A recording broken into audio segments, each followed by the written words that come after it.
Okay.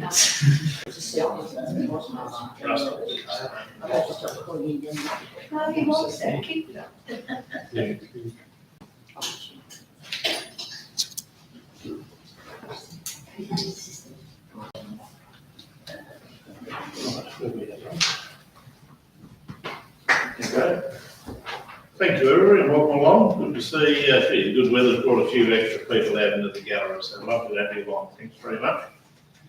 We have apologies from a few councillors tonight. Councillor Brown, Councillor Woolley and Councillor Reid are all on the recovery list at home and all over in temps.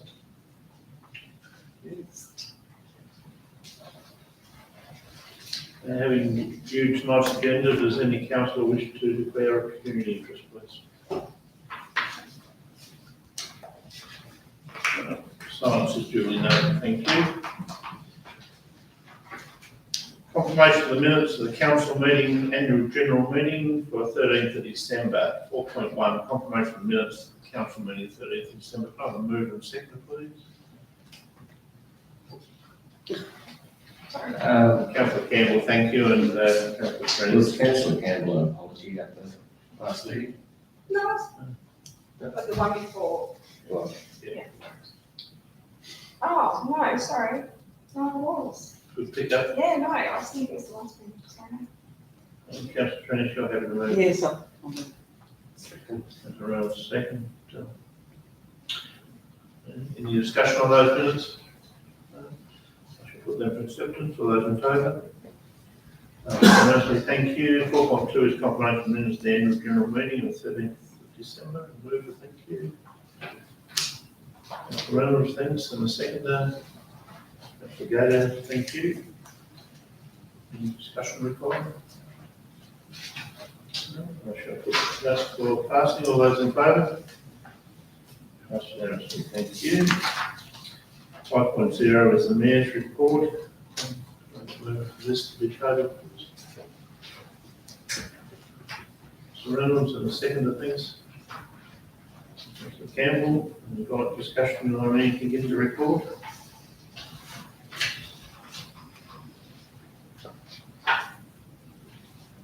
nice to see that you assisted Santa on a few occasions.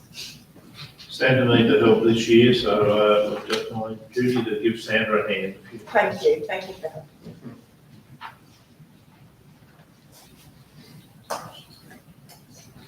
that. Just through the chair, you're meeting with John Clue with APM, are they changing offices or expanding? Expanding would be more of it. They were APM were part of the change in the work skills. Lose track of all the different wording from the federal government, so they lost part of their contract, but they've actually gained a greater percentage of disability work programs, especially. So Andrew Hart and I met with John to discuss various aspects of what other services that they offer that are going to bring to Sorell. So I'm looking for an expansion of their ability to service further down the peninsula, and even as far up as Tribunna, but basing it here in Sorell. They want to be a little bit closer to the action and some of the people they need to help. So we had a pretty general discussion just about how their business may be able to operate in the next few years out of Sorell. Thank you.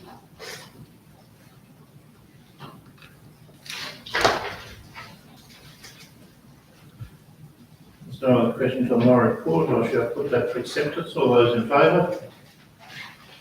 Passed unanimously, thank you. 6.0, no supplementary items before us at the moment. 7.0 is the council workshop report listed. Items discussed.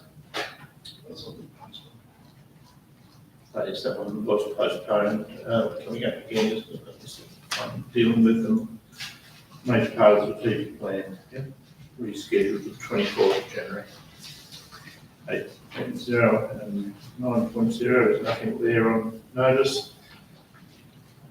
Sorry, through the chair. Yep. On 8.0, is the council questions on notice where we can ask questions from the floor, has that been taken now?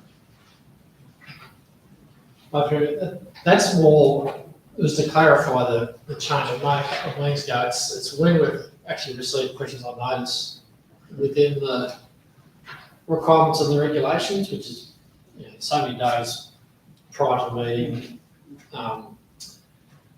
that they satisfy the thresholds for those sorts of questions on notice, and then a formal response is provided in the agenda. At any time during the meeting, the chair's blessing, a question without notice can be asked from the council, but in terms of the formal ones, that's the purpose of that part of the agenda. Okay, thanks for the clarity. 10.0 is work group reports. Need a mover and a seconder for these to be discussed, please. Councillor Campbell and Councillor Tremors, thank you. Invite discussions to be careful what I call everybody. I think the general manager kept his title. There's a few changes there in a slightly different order. There's been new titles there. Any comments or questions from the floor at all on these reports? Could I just ask the general manager, what's the latest with the men's shed? I noticed you've met with them. Yeah, through the meeting. It was more just to clarify some confusion with some of the members as to what we were or weren't doing as a council. So the situation hasn't changed as far as council's position goes. We're trying to facilitate a new home for them, a new location, but it's been held up principally through the delays in the grant funding for the Jobs Hub behind us here, which has flow-on effects to the whole site overall. But there's a site that's been has been nominated for some time, and both council and the men's shed are trying to find funding opportunities for a new facility, but it'll be a much more modest facility than what we first created for this last federal election, which they're aware of.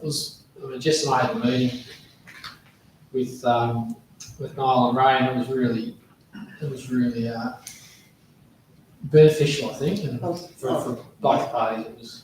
So it was a clarification for their. To Okay. their credit, Yeah. they were clear. They'll hear about some of the members who were as. That's what I've heard, yeah. Thank you. Niall has recovered from the awkward situation that day of not feeling so good.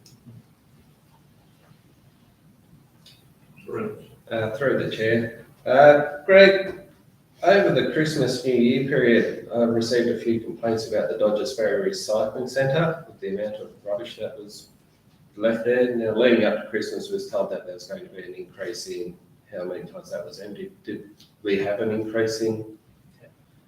Mayor, if I may answer the question. There was, Veolia worked as hard as they possibly could do, and the reality is the centres aren't really of a size that's going to take the surge in recycling materials, and waste dumping has been and continues to be a problem at that time.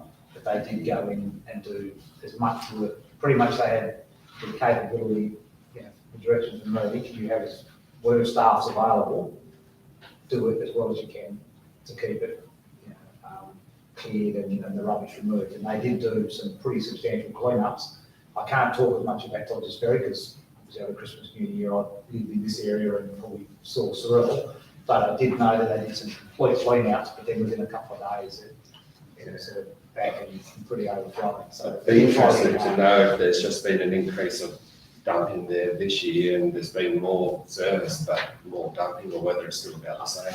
I probably had a gut feel they probably did better this year than they had in previous years, but that doesn't mean it was good. But hard to quantify like the amount of dumping because there's always a lot.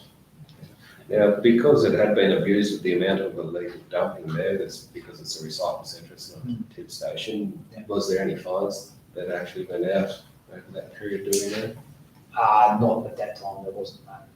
We actually have to have people working to either catch people or someone provide. There have been fines issued last year, but often it'll be when there's someone gives us a statement and says they witnessed something, and we can go back and, in some cases, review footage. If you can get people identified and vehicles identified, that can be enough for the vehicle registration to issue it, but it does take quite a bit of time to gather the evidence. Thanks for that, Greg.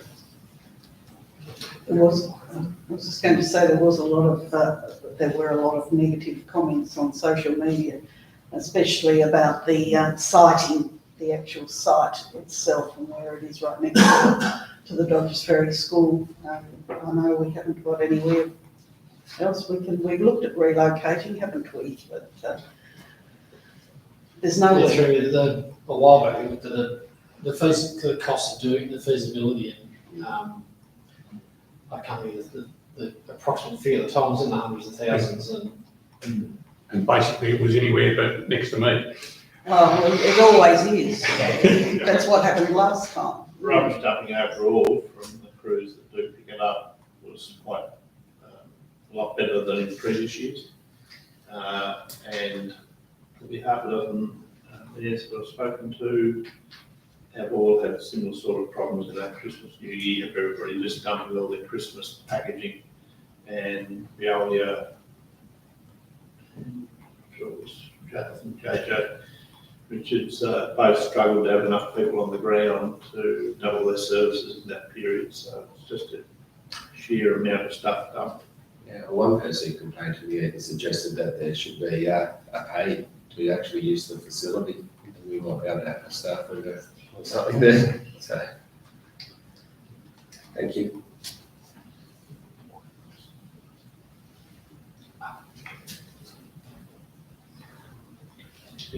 Yes. In follow-up to that question, have we got any plans for the future on what we can do to stop people from dumping? I know I spoke to, just briefly, to the principal of Dodgers about maybe getting like the grade 6 kids involved in a recycling centre, you know. I suppose in the short term, being honest, we're just really trying to manage it as best as we can. And we're waiting until we've got a bit more direction about the container refund scheme and what facility is likely to be provided on the assumption that there is one in Dodgers Ferry. And then we can have that discussion about how the recycling centre fits into that, because frankly, it needs supervision.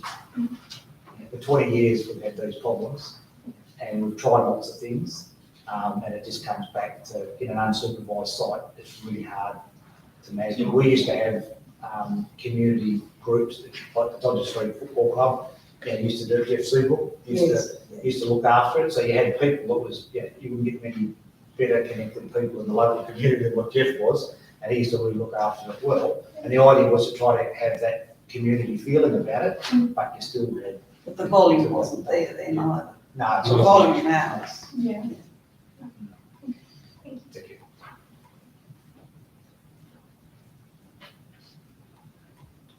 I have a question about environmental health. Have we gone through? Not yet. No, you wish to ask Okay. in those reports, so. Okay, thank you. It's about Blue Lagoon. So in regards to Blue Lagoon wetland and beach and Red Ochre Beach and the Red Hand Fish ecosystem, I have received several letters and been approached several times when I'm on my walks on the beach. So all of the residents have expressed concerns about the environmental, social, and operational aspects of these environments and the public spaces. So with everyone's permission, I would like to ask that we discuss these complex issues in more detail at a following meeting in the near future. I know right now it's not the right time, but it's here as the water going from the wetland to the beach. So I thought I would mention it.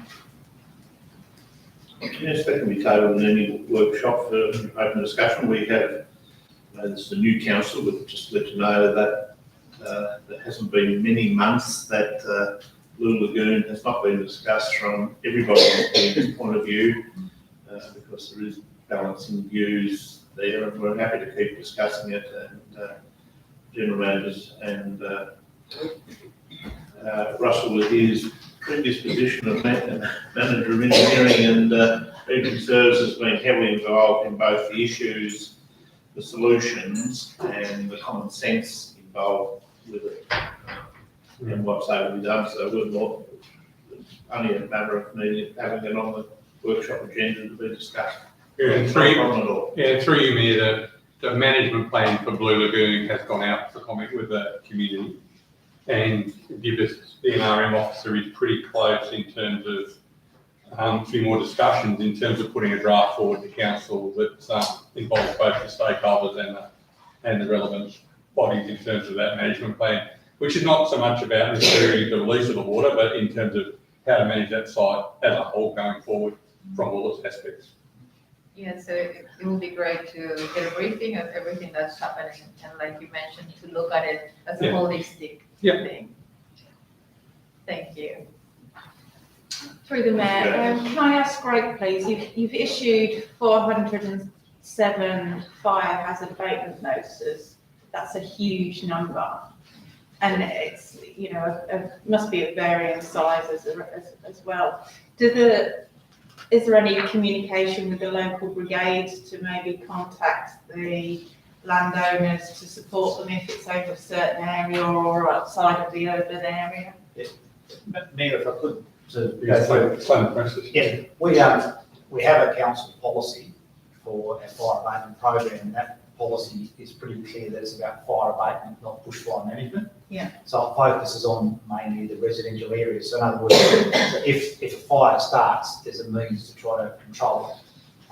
In other words, we're not trying to provide big community protection plans, but if a fire starts, let's say somewhere in Dodgers Ferry, and we've got the fuel loads down, you're trying to just have it so it's controllable until the fire brigade gets there, rather than a broader asset protection strategy. So in the case of like 400 abatement notices, what we do first is we send out a general letter, usually depending on what the weather's doing, maybe October, November, depending on weather patterns, just letting all people in that broader area with vacant lots know that your responsibility is to manage the land and put you on notice. You know. So it's not the notice, it's just a letter saying, look, do it, because desirably you want to have people comply and manage the land without having to be told to do it. So then an inspection program starts where the abatement notices are issued, and that's a bit weather dependent, but it's usually late November through well into December. This year it was a bit later because of what the weather was like. So those notices get issued, people get 14 days or usually more, and then we start re-inspections usually in the second week of January. So any of those properties that haven't been cleared, we'll then send it off to a contractor, and council will say the notice hasn't been complied with, and we'll get them cleared, and then we advise at that time the owners that it's been done. So 400 is probably a bit more than previous years, but it's certainly not the most we've done. And I think, to Darren Carter's credit, we've got a pretty good system in place that, you know, working out and working with, you know, the community to encourage them to be managing the fire risks on their property. Even, yeah, it triggers people to contact council, and also, look, here's some contractors, you're much better off, much cheaper to engage your own contractor to do it. So I suppose that's how we manage the program. We don't, I suppose, get as much involved with the fire brigade. We would sometimes get input from Tas Fire about our program, or with certain, and there's one particularly last year where we had like a community concern about a property, so Tas Fire came and gave some site-specific advice about with the owner and council about how they could manage it. So we sort of picked them in for specific advice on some trickier ones, and that's generally the relationship we have. Okay, and has there been any thought to protecting the townships because there's several communities in the area where the neighbouring, the land sort of on that sort of urban interface fringe is not being grazed or cultivated, and there's a lot of rubbish, and this year particularly there's a lot of standing grass that all it takes is a cigarette butt or that then could have a knock-on effect. It's just about sort of mitigating the. I suppose there's always that bit of a margin between, because at the time you're doing fire hazard abatement, there's also the time you're cutting grass hay. So we have to we generally won't be getting involved in land where there's a reasonable expectation that the farmer might be using it to cut grass hay. So you get some of those interactions in Oriel and around 4 forest pollution where they will be cutting grass hay as well, but that usually gets done pretty quickly, around about the same time we'd be sort of finishing off our fires and inspections. So there is a line between what's an abatement program and what's broader scale sort of bushfire management. And Crown have an exemption from that process, so we can't place abatement notice on the ground. Just following on from that, of concern is the long, dry grass on the Arthur Highway. The road verge is a couple of metres high, some of the grass, which is concerning a lot of residents from what I gather too. So I don't know when their next cut is, but has anyone else noticed it? Yeah, I have. But it's really want my honest opinion, it's a function of falls not happening this year.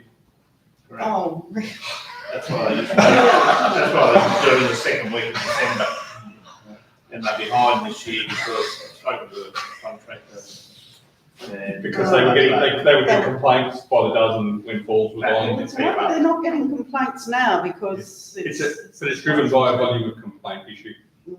right, okay. Just following on to that, there's a property that's been brought to my attention, and you might come across this quite often, where, or this particular one, the owners have actually passed away, and I'm guessing that there's no beneficiaries to their estate or something, but the property is still there, and every year the grass gets so high, neighbours are complaining. So do you have to go through that same process regardless, and then you've got to cut it? And And in those cases where there's an interest in it, we would just do it and then resolve it. They get raised against the property at some later date, but you carry it for some time. And then one day Might get reimbursed. you, but you've still got to go through those same Yes. processes Because regardless. an abatement notice is a property-based debt, so Yeah. I understand. We can talk about 337s and you know what I mean. Yeah, cool. Thank you.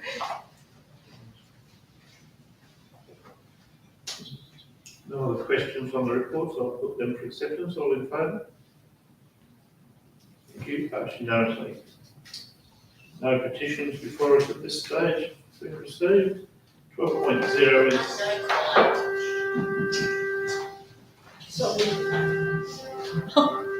Silence is deafening.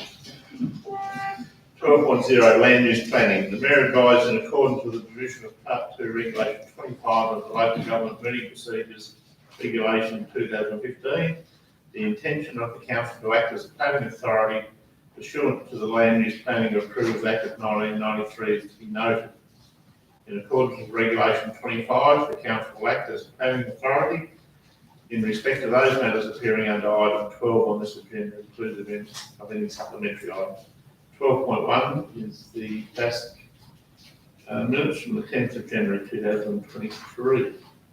Have a mover, please. Well, thank you. And the second, Campbell. Any discussion on those minutes at all? No, I shall put that to acceptance. All those in favour?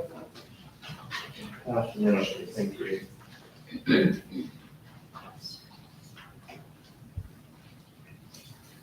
13 is governance, and 13.1 is a motion passed at the Council Annual General Meeting regarding leave of absence for elected members. So move, please, for this. Gatehouse, the seconder, thank you. And General Manager, do you wish to respond to this? Through me, I can. It's fairly self-explanatory as far as the process and the thresholds for leave of absence for elected members around the state. It's consistently applied. I'm not aware from my inquiries of other councils or the representative body, the LJT, or the governing body, DPAC, having any different codes of practice or requirements beyond what the regulations provide. So it really is a case of each council determines application on the merits or based on the circumstances and makes a decision accordingly. So I'm not sure if other council may or may not be an issue, but it appears to not be a current consideration with the sort of ongoing review of the legislation. So we'll be guided, if that's going to happen, we'll be guided by the regulators if we need to change it internally, but otherwise it's the council of the day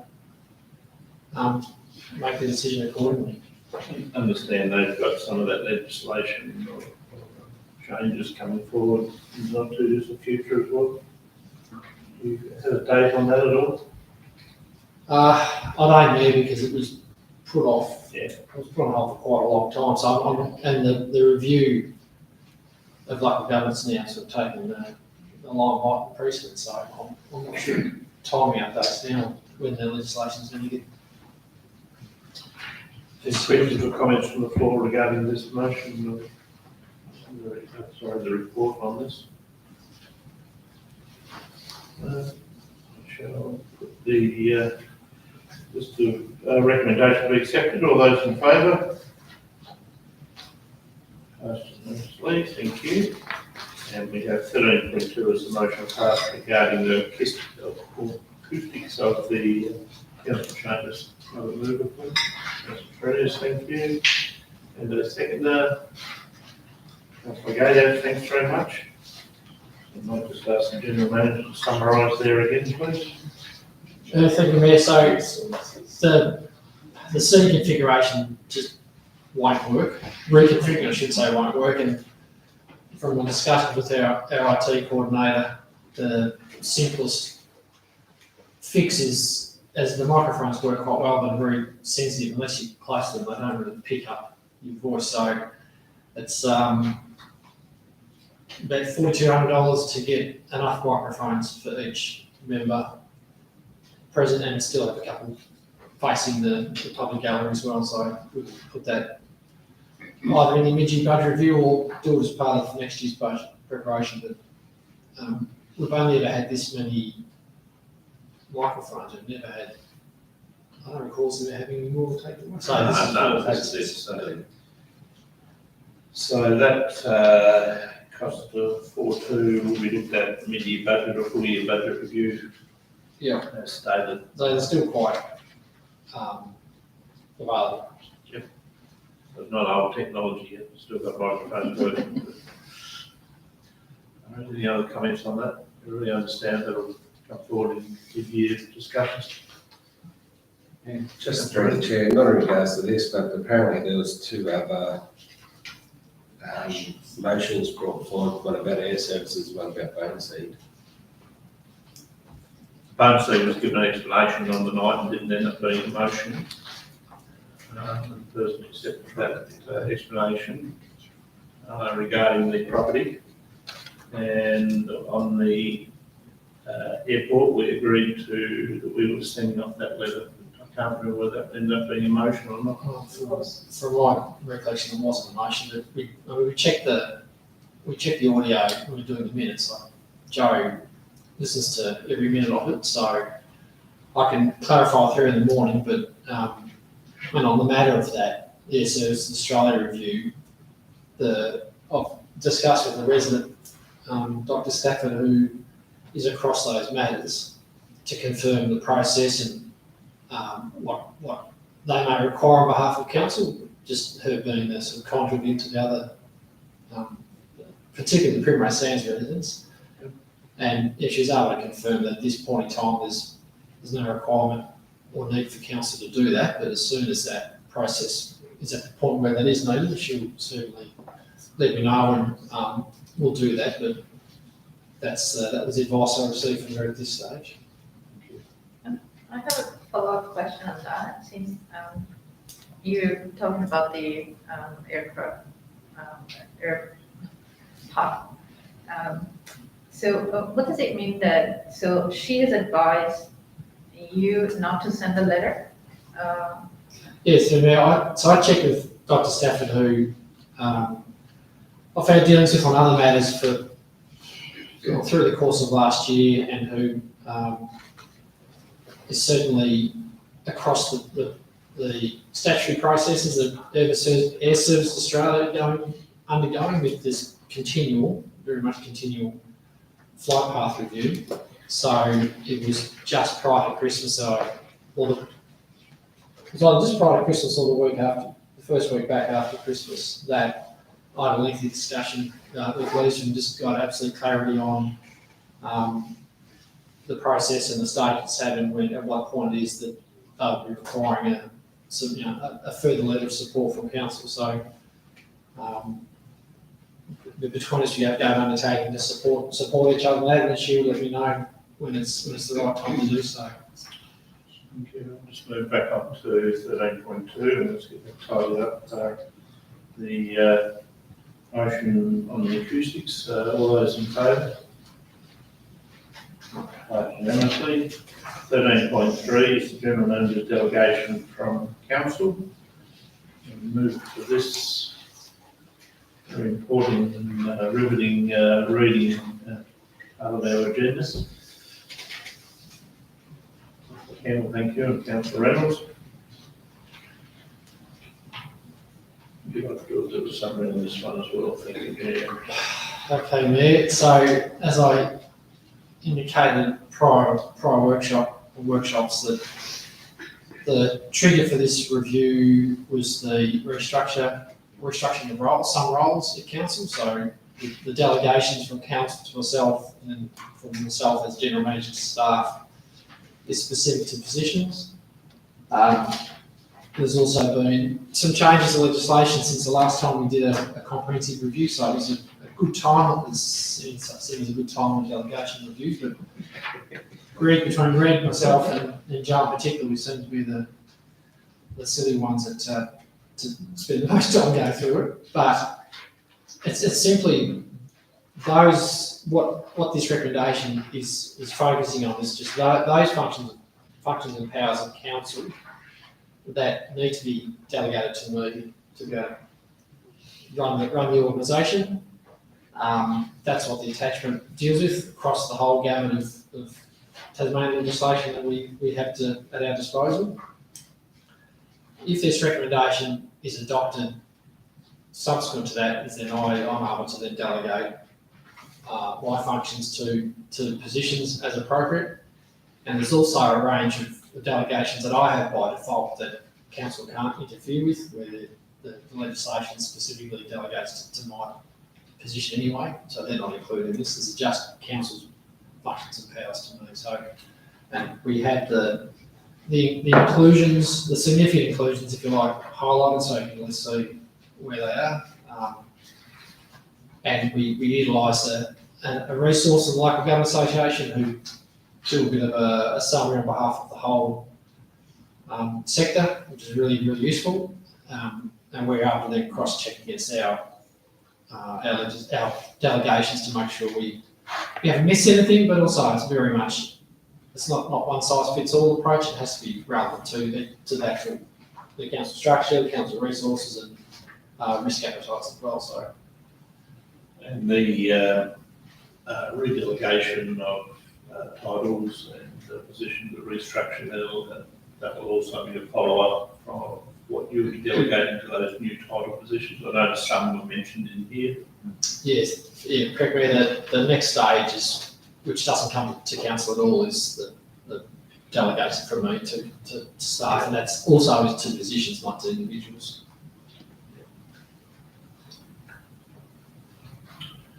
Is there any other comments on the delegations? Thank you. I'll put the motion for acceptance. All those in favour? Passed unanimously. We'll move on to 13.4, which is that special committee amendment of procedures. Can I have a mover on this one? Campbell. Thank you.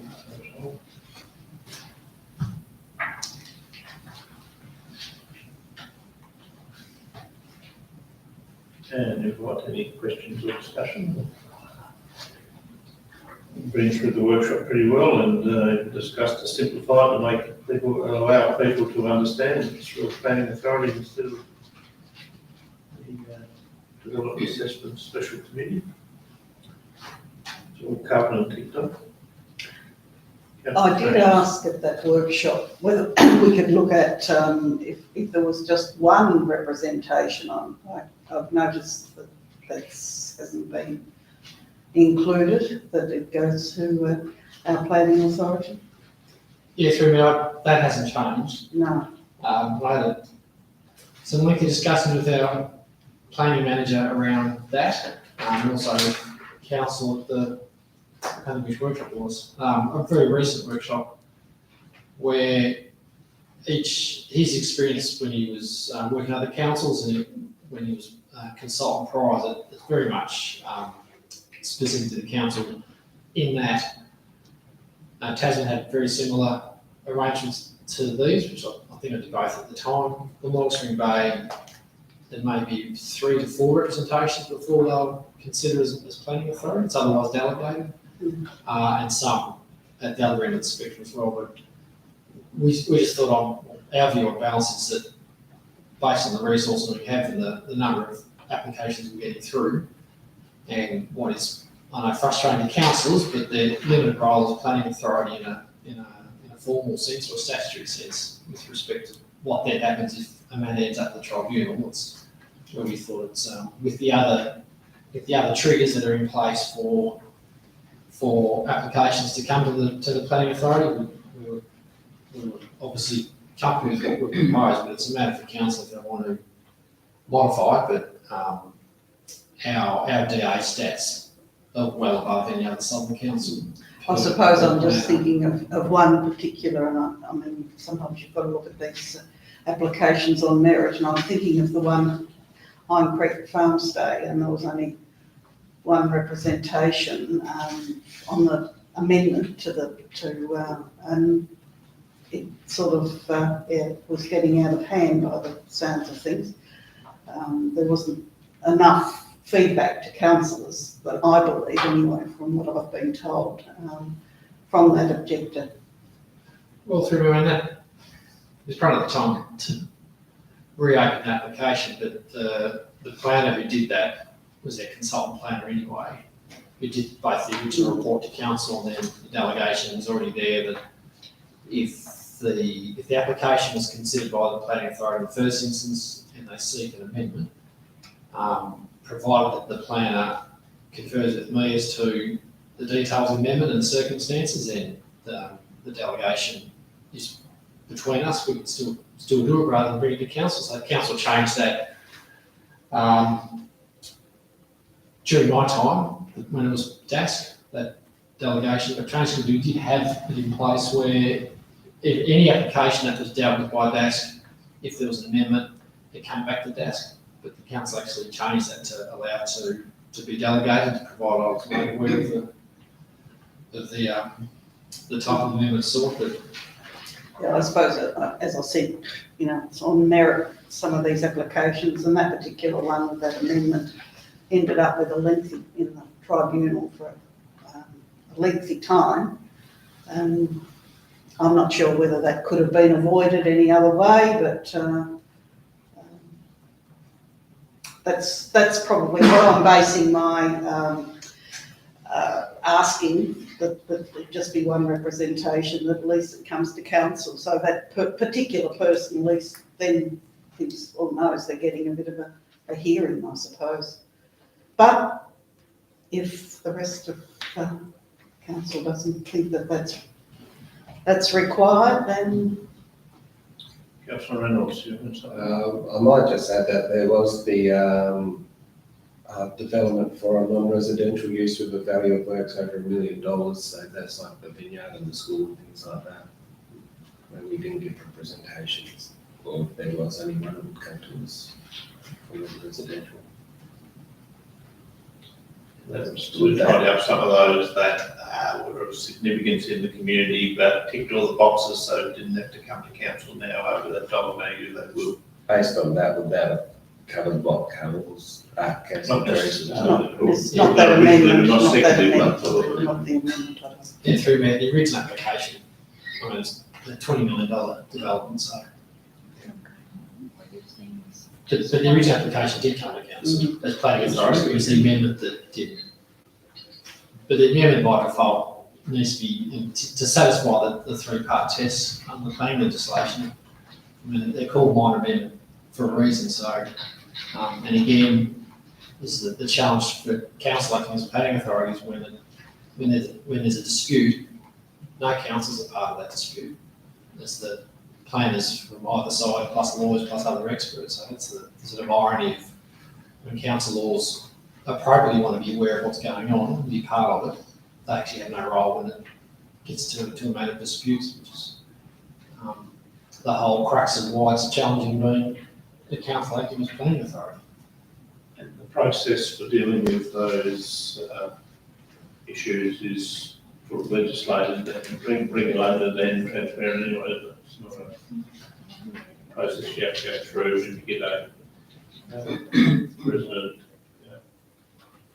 raising a concern on the project. Yeah, so, yeah, I mean, anyone can lodge a representation if obviously the application's advertised, if I'm getting the right point here. And they, as long as the representation is submitted, the grounds for representation are almost irrelevant. It's lodged, it becomes a representation, but if the matter progresses through beyond council to the tribunal, unless those areas of concern are specific to provisions of the planning scheme, it's, to be blunt, it's not worth a crack at, which is all the tribunal's focused on. Whether it's council or member of the public, you cannot point to a provision of the planning scheme and say this does or doesn't comply and have evidence to support that. You don't get anywhere. I have a question. Yes, thank you. I have a question following up on Carmel's comment about the more than one statutory objection. That doesn't mean one letter. It means that one letter can have two objections on two statutory objections. How does that work? I mean, that's in reference to receiving the representation we receive. It may contain 50 points within it, but it's So if it's one objection is one letter, let's say. Yep. So I have a comment on that, and that worries me a little bit, and it's that there's a lot of lots or houses or property that only have one neighbor or two. Most will have two or three, but not more than that. So having just one is 30% or 50% of the neighbors, which is a lot. So having only one coming to us, it means we will be looking at most of the neighbors really. So the concern I have is that if we expect both neighbors or to put objections just to trigger that might be too much. I mean, I can't, I mean, the notion of any objections received, so obviously adjoining property owners must be notified personally. And public notice goes up on every public frontage, so it can be more than one. It's, based on the type of property being developed. Plus a notice goes in the newspaper as well. So there's certainly opportunities for more than just the direct neighbours to object or put in a representation if they're not satisfied with what's proposed. But again, this just boils down to what the council acting as planning authority is comfortable accepting. So as I've indicated previously, the only a flow and effect from this will be with our current application numbers that we just need to make more provision in our consulting budget, I would suspect. We already seen quite a few of our applications to our planning consultants to do the assessments on. Thank you. Is there any other comments regarding District 13.4? I'll put the motion for acceptance then. All those in favour? Passed unanimously. Thank you. 13.5 is building and plumbing application fees request for reduction. I'll move for this motion. Dadas, thank you. And the seconder. Councillor Reynolds, thanks very much. And open the floor up for discussion.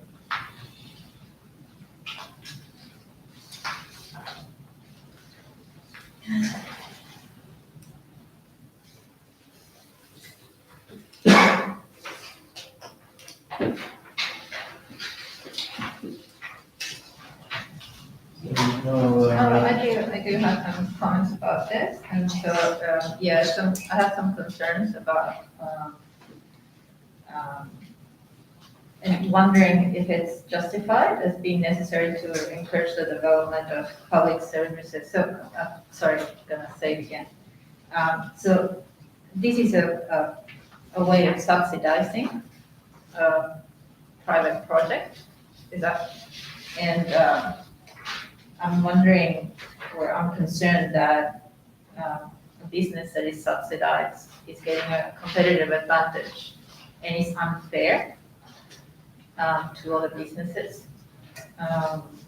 And also concerned about the message that this might send. Because this is about, I just want to clarify, this is a private business asking for a waive of fees. Is that correct? Yes, partial fees, To not pay the fees, right? partial fees. Yeah. Still paying a fair amount there. Yes, okay, so, and then that's the message that I'm concerned about, which is that when council money is given away for free, then, or assets, or whatever it is, then other businesses might come and say, why has one given it? So we've given it to a business and not to everyone. So, yeah, I have concerns about this. I don't know what other councillors, my fellow councillors, think about supporting businesses in this way. Shouldn't it be the state government or through their grants or reducing taxes instead of the local government giving this kind of subsidy? Well, I'll make some comment there that the state government fees for the training is legislated and can't be reduced. And that mentions that here. This is the project council's been working with a opponent to get off the ground and build as a community now for 3 or 4 years, and put forward a request. There are still substantial fees there to cover our costs, and we've only had to do this twice in the time I've been on council. We've been asked for this only twice before, so it's not a general ask from a business. This person's still trying to get this project off the ground, and my thoughts is if the administration of council have worked out the numbers that could be involved, or put a disclaimer in there where if other work is required, that will be charged on charge as well. We're not in a loss situation, so if we can help get this project off the ground, I still support it. Councillor Goodhouse and then Councillor Campbell. Correct me if I'm wrong, but I think there already has been some community seed funding for this project early on in development. So if that money has been, has been invested by the community through an community organisation in the first place, then I think in this case it's fair for the council to come on board and contribute not their portion, but to make an effort to support this, because the community has been asking for a swimming pool for a long time, and I think the community sees this as a community pool, and the council being part of the community, I support this. I should just also mention that the proponent has sought and received assistance, financial assistance. Stand be corrected, but I think it's both state and federal government. It's at least the federal government. Two lots.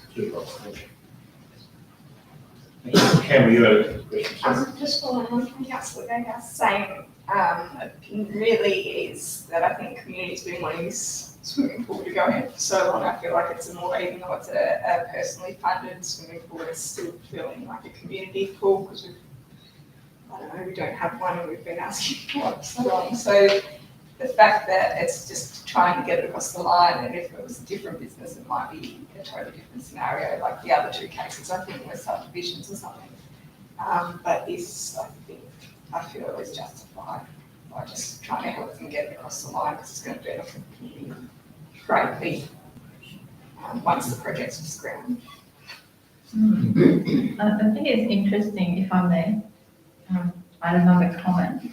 I understand all of that, and we all want that swimming pool, of course. And the root cause is because it's so difficult to get also a private pool, because there's so many, the development application and having a builder on site and all of those things. So it is expensive and lengthy and complicated. And so I'm all for the swimming pool. What I'm concerned here is about subsidizing a business.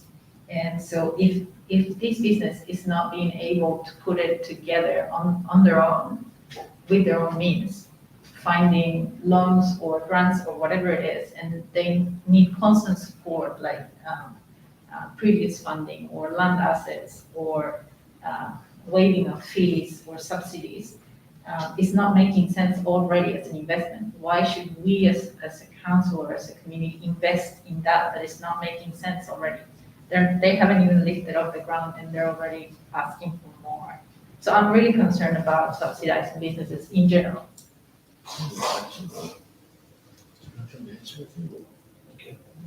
With the chair's blessing, as indicated, this is a privately supported, what effectively a public recreation asset, and it's an individual in effect, a husband and wife team, and they've been able to secure the necessary funding. They've just sought, given the quantum of council fees, they've just sought any reduction of those that may be feasible now, save for one subdivision application that we considered since I've been with council, which is nearly 9 years. We haven't considered any other fee reductions or waiving fees for private developers. We have a series of delegations for community and not-for-profit organisations, which is delegated to me. But of this particular project, given the history of council's involvement trying to assist, because we are unable to develop something like this ourselves and certainly make it viable. So the viability of this from the point of view of the proponent, I think, is obviously still sound. They've been able to secure both a grant plus a loan from both levels of government for quite a lot, for the bulk of the funding, the majority of the funding, plus his own funding contribution as well.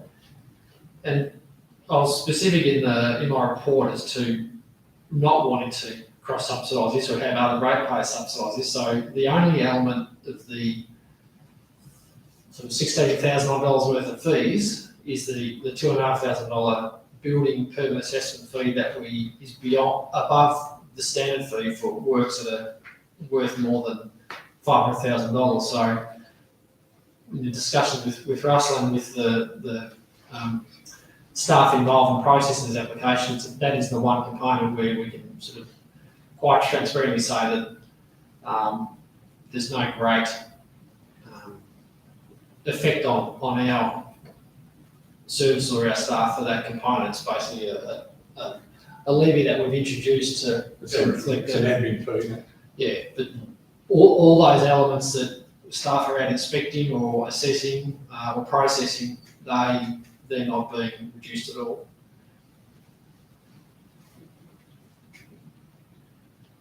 Can we, if the consensus is to agree to this, can we word it in a way that it doesn't set a precedent for general business, and that it's a community, it is essentially a community service,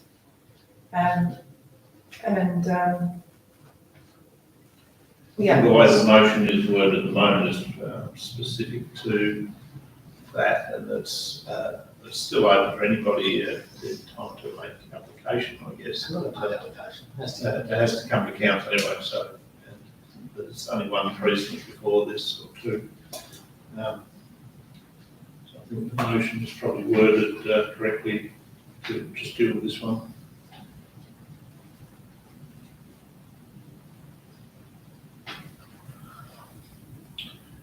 There's no other comments on that. I shall put the motion as it is. All those in favour?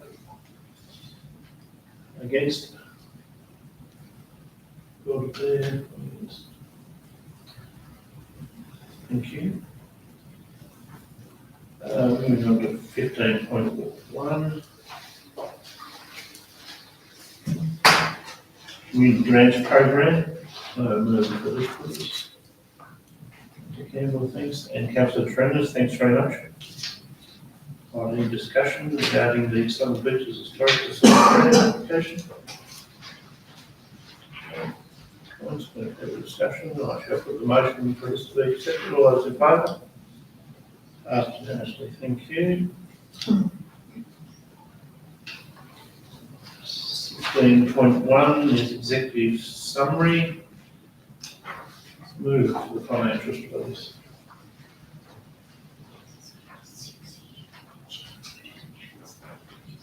Campbell, thank you, and Councillor Reynolds, thanks very much. And I jump to the floor for discussion. And we do have our acting manager of financial services. Thank you. Here, if there's any direct questions. I guess there's a few timing things there, and I guess that's the time of the year. Yeah. It's fairly normal, just there, a couple of bumps for a month or so. Yes.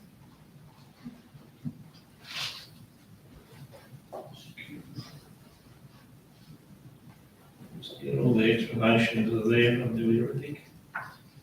See the fuel price starting to bite a little bit there. Yeah, decent increase there is fuel.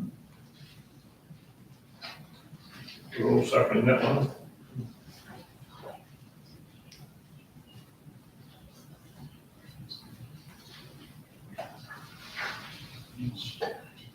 Capital projects, Russell, are not too bad. There's a few resheetings there that have minor adjustments on them, and a few that will come to mid-year budget review. I think are listed, but Yeah.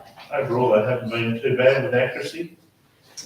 As a program, they've been fine. We've had variation through from project to project, but as a total program, that's coming okay. Has that been more on material costs or things we found when we started digging up? No, I think it's the general contracting market that is causing what we're seeing at the moment.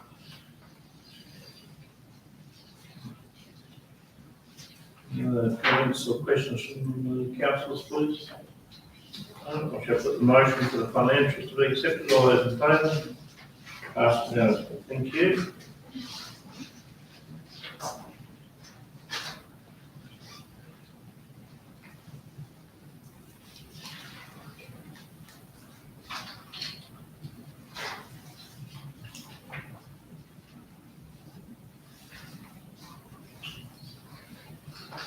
Just get over waste management, should we just let Greg wait a little bit longer? He's done his bit already. 18.1 is the waste management strategy. Can I remove the second for this, please? Okay, thank you. Second, thank you very much. Any right discussion? General manager or Greg? Through me, I had some comments provided by Councillor Casada around the strategy document itself, which Greg has had a chance to look at, as has Russell.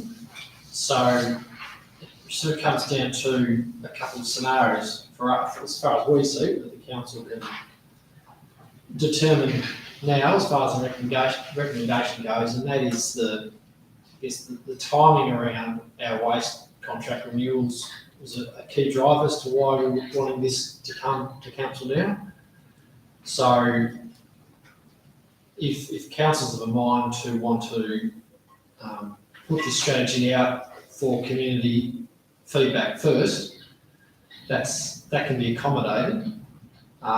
It just means that we need to extend, basically push out the tender timing. So we would seek to, which would be a separate recommendation to council, we'd seek to extend the already extended curbside collection contracts through to the end of the financial year. We would still wish to go to tender when we originally had planned, ideally, but it would mean that in a practical sense, it may be a little bit neater in that if through the implementation of the strategy and the subsequent tendering process that there are changes to the level of service that we're providing, it's actually obviously a lot easier to introduce with each financial year rather than halfway through a financial year. I think council have done that, haven't gone too well. And that would cause a split rating. Yeah. Which would be very messy. Alternatively, you accept the loss for it. It'll have a lot you do it before you adjust at the end of the year. Rate passes to be paid. You basically changing your fees and charges halfway through the year. It is always undesirable. So that's, well, I'll hand to Greg, who's got far better knowledge of the subject matter than I, but that's sort of where it comes into either we proceed with it as is, continue with the tendering and renewing of setting of our waste collection contracts as partway through the financial year, or we pause this, put it out for public consultation, and then do the contracts at the end of the financial year.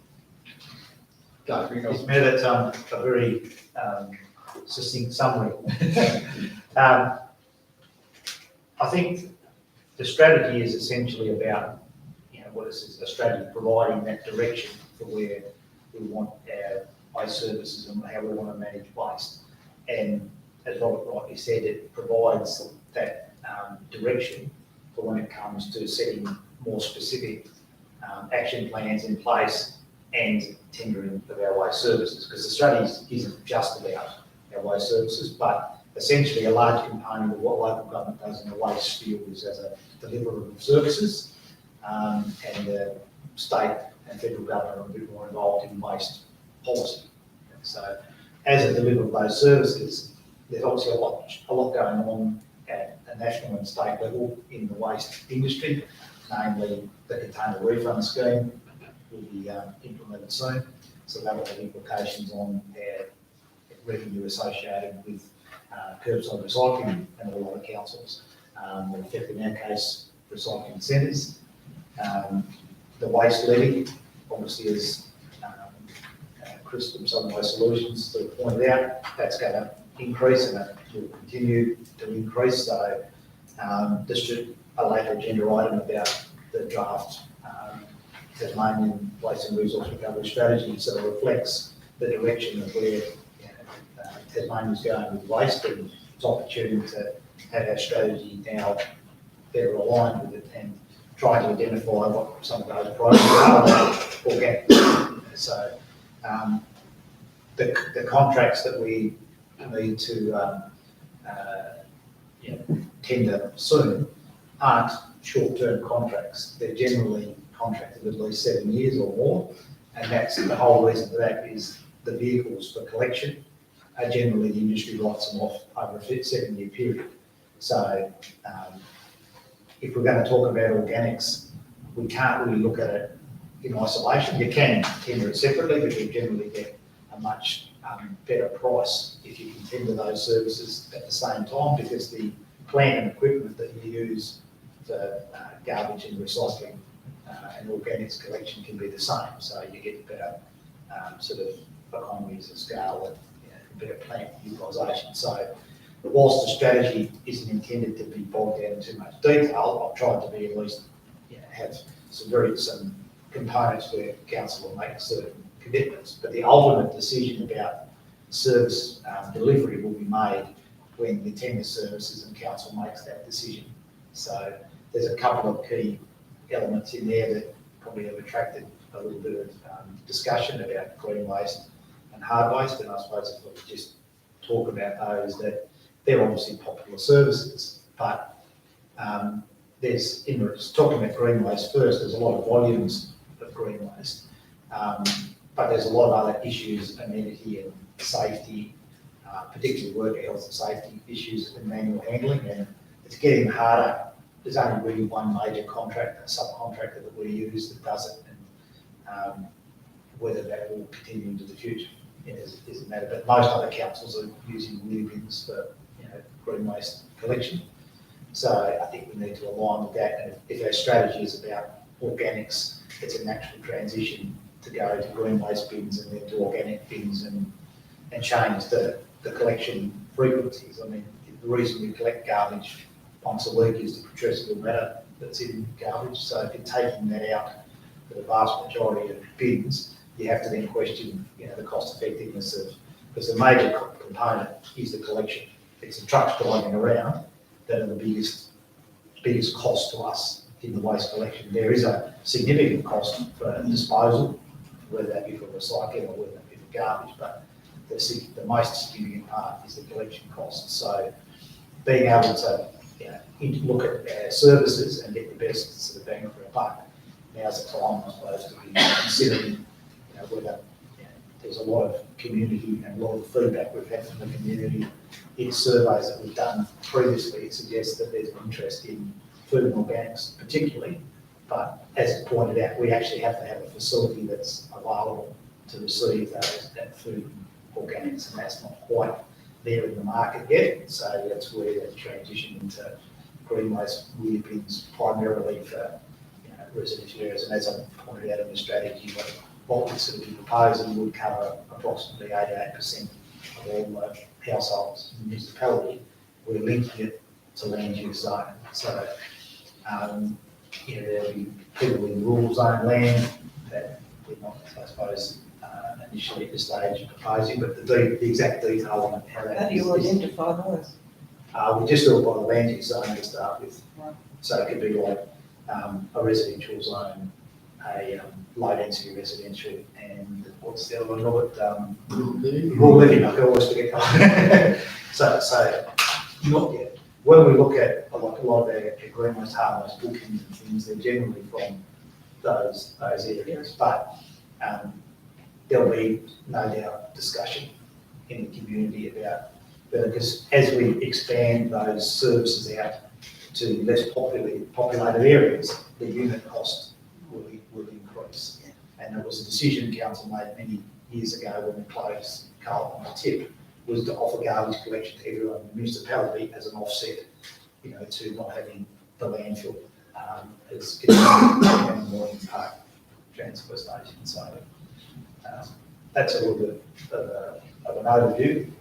Greg, can I just half comment, half question, but I don't have an issue with taking the contracts out and working to the next financial year, and the main reason for that is, as you know, the groups we sit on to deal with waste, there's an enormous amount happening, especially in the next 12 to 18 months, and part of that is Don't Deposit Waste Levy, the statewide waste policy, and what else can be taken out of the waste stream or out of the landfill. So I'm not sure whether now's the time to go out with a fresh survey totally, because it's going to be out of date by the 1st of July, which by taking the tenders, the contracts out,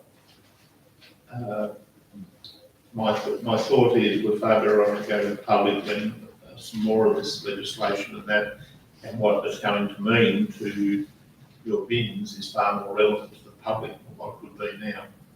Am I thinking of the wrong lines? I think, we've done a reasonable amount of surveying in the last few years. And the survey is only as good as the questions that you ask, and they can always be argued and skewed what those questions are. And we did try to target areas, because obviously organics in particular is one that you can see from a long time ago there will be a need. It doesn't make sense putting organics into landfill. But if I would tend to agree that a survey right now probably isn't going to give us a lot more than what we already know. Whether council wants to do consultation on the specific strategy is a matter, I suppose, for council to determine now. It's better to put something specific out and get the feedback on that strategy and the direction, than, but, regardless of, even if we do that now, and there is correct, that there will be a lot of change that will happen in the meantime, and it does make sort of sense. We have to. There's never going to be a perfect time to do this, but I feel like we've got a reasonably good understanding about a lot of the feedback we've had about the services that we offer. I think there will be certainly a lot of comment about changing garbage collection frequencies and changing green waste and hard waste. But the reality is, the strategy is about trying to implement how to best manage waste in the community, but also in the most cost-effective manner, that we can provide endless services, but unless you fundamentally want to increase the rates to continue to provide those services, if you want to integrate organics, and I don't think there'd be much argument that it makes good sense to do it. It's another lot of bins to roll out, it's another lot of collection to do. So if you implement it without considering any of those other changes, you're going to add, I don't know, I'm just guessing off the top of my head, 250,000 or more a year for a FOGO service in the future when you've got like a fortnightly collection. And that's, the market hasn't tested that, so it's only just a bit of a guess. But you're not going to get it for 50,000. You're going to get it, you're going to be in the hundreds of thousands, because you've got, there have to be vehicles purchased for it, drivers going around doing the collection. So and ultimately we're going to have somewhere to take it. And there's a cost, and there's a lot of capital goes into an organics facility, so that's got to be reflected at the gate price, at the gate. But other, if you look at other councils, Brighton has had fortnightly garbage collection for a long time, Tasman has. I mean, I would suggest that's what increasing the bin size is about. Not everyone in the waste industry would agree with me, but I think you still have enough capacity in garbage bins to stop people from contaminate or dumping, and also to stop contamination. Because we noticed, like Christmas time, a spike in the amount of contamination in our recycling bins, because people just chuck rubbish in there because they've got to put it somewhere in. And in talking with people in the waste industry that have been involved at working at recycling facilities, they say one of the councils that has fortnightly garbage collection and smaller bin sizes has the highest rates of recycling contamination. So you've always got to be mindful, and if you're going to introduce organics collection, you've got to do a lot of preliminary work and a lot of education, because if you contaminate organics, you can't get it out easy. If you contaminate recycling, it goes across a sorting facility and you can segregate it out, but organics is really difficult. So we've got to be mindful about how we deal with our garbage to avoid contamination, but we also need to have enough capacity and look to adjust the services that we provide to prioritise what are the key things in the waste industry right now, and that will inevitably mean some changes in the services that, as Carmel will recall, I mean, a lot of our waste services with green waste and hard waste were sort of interim measures when we didn't build a transfer station over 20 years ago. So it's probably about time that we started to reflect on, even with some popularity with those, there's also a hell of a lot of complaints and costs associated with running those services too. Just in relation to that, with obviously the composting coming in and recycling, with the contamination, we've got some ideas of how we can educate. Obviously, it comes back to the ratepayers, and I know I'm sure you've done things in the past, but obviously letting them know the outcomes of what that contamination does, like the effects of it, might. Mayor, if I might answer that question. Look, we've done broader education, and certainly throughout Tasmania and Planet Arc, and just recently did something about recycling and contamination. But we had a bit of a spike, and we were getting some feedback in the last 12 or more months ago from Cleanaway, one of the recycling facility, saying about contamination. So we, for a period of time, up till recently, I was sending out letters. So when I get reports daily, and Veolia, I've really been really helpful with the technology they've got in the garbage trucks, which we were one of the first ones to introduce, or we were the first ones to introduce. the first one. Yep. They can hit a button and say that as the recycling comes into the back of the truck, it's got a camera and the driver can go, "Oh, contaminated," and they've got a pre-determined list. So I get a daily report. Trouble was, it got a bit overwhelming because in that period when it got bad, it wasn't just sending out 2 or 3 letters a day. It was like a dozen or more, and it just got busy at Christmas time. But that's something that we did trial, and we got some feedback.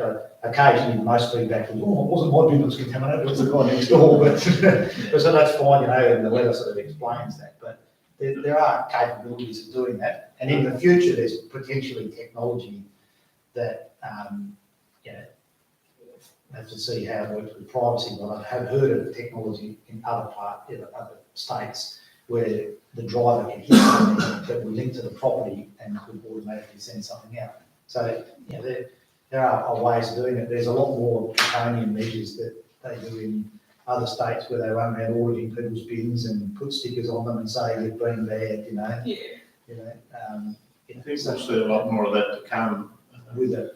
Even with our recycling of plastic bottles, the labels are a major issue. Yeah. There's different sorts of plastics and things like that. So part of what the container, the waste levy will do over time, it's starting off extremely low, too low to do much with, but as it builds over a number of years, part of the program is planned to be an education process of us existing people, but also the generation coming through, because a lot of these will be generational changes. And we will be going sometime in the not too distant future to a lot more bin audits, because people think they're recycling and you might be doing the right thing, your neighbour doesn't do the right thing, that contaminates the whole truckload of the dirty nappy or anything else through it, and that is rejected. So it's costing us all. There's no freebies in amongst this. So one person can bring everything undone or cost a lot of money to somewhere in the system, but the cost still comes back to each individual ratepayer. So it will become a lot more, I was going to say authoritarian, a lot more focused, and the education needs to be there on what can go into that glass bin or the green bin, or any of our other, to minimise the landfill. And we're even talking about the different colours in bottles being an issue now. So it's not as straightforward as throwing in your bin and walking away from it. Yeah. And as that industry develops and technology is changing pretty rapidly, where hopefully Tasmania will be able to have recycling facilities in a lot of these different areas. But also not shipping it out to the mainland or wasting it, which will mean we have to be particular about what happens with them now. And that can be old tyres like a horse arena, not allowed to be accepted without dirt, with the dirt in them, or the different types of glass or the different types of plastic. But if we're not going to do the job, nobody down the other end of the scale can do the job, so it's costing us all money in the long run. I think also the industry needs to build some confidence back to the general population, so that, the Coles and Woolies examples, a shocking message to everybody that's been doing the right thing, obviously. And so we have to be able to prove some level of chain of custody between you doing the right thing and the environmental benefits that the world and the community are getting. Yeah, that's exactly right. Yeah. Yeah. And showing them what happens when you do contaminate. Because some people probably aren't even aware that you have one thing that contaminates, so it can contaminate the whole load. So, If I just could make a comment, like, not that it relates much to curbside recycling, but it relates lots to recycling, is, at a higher level of federal government, there is product stewardship legislation.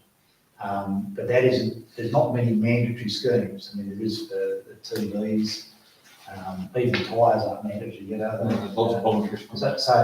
So that's a level federally, where there can be a lot more responsibility put on to the manufacturers and importers of a lot of those products to better design them so there's a whole circular economy built into it. So we're a component, of the food chain, but we always have to be conscious in local government that we're not everything to everyone, that there are other players in the market like the industry that have to play their role as well in making it easy, not just dealing with the waste at the end of it.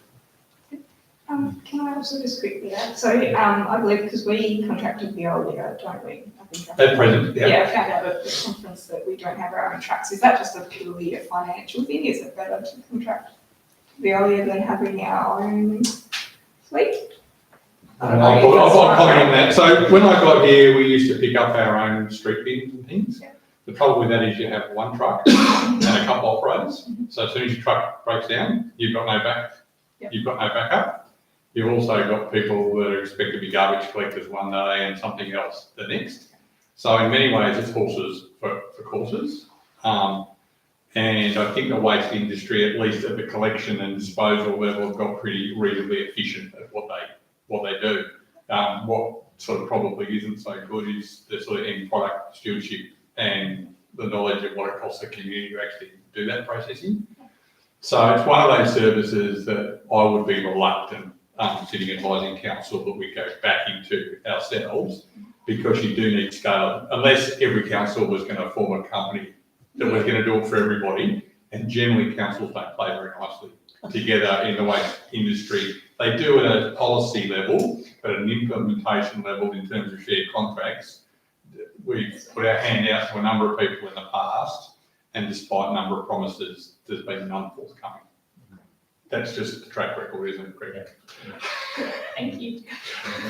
Yeah, also, like in workplace health and safety and what policies and procedures, they have much better economies of scale because it's pretty risky work. Yeah.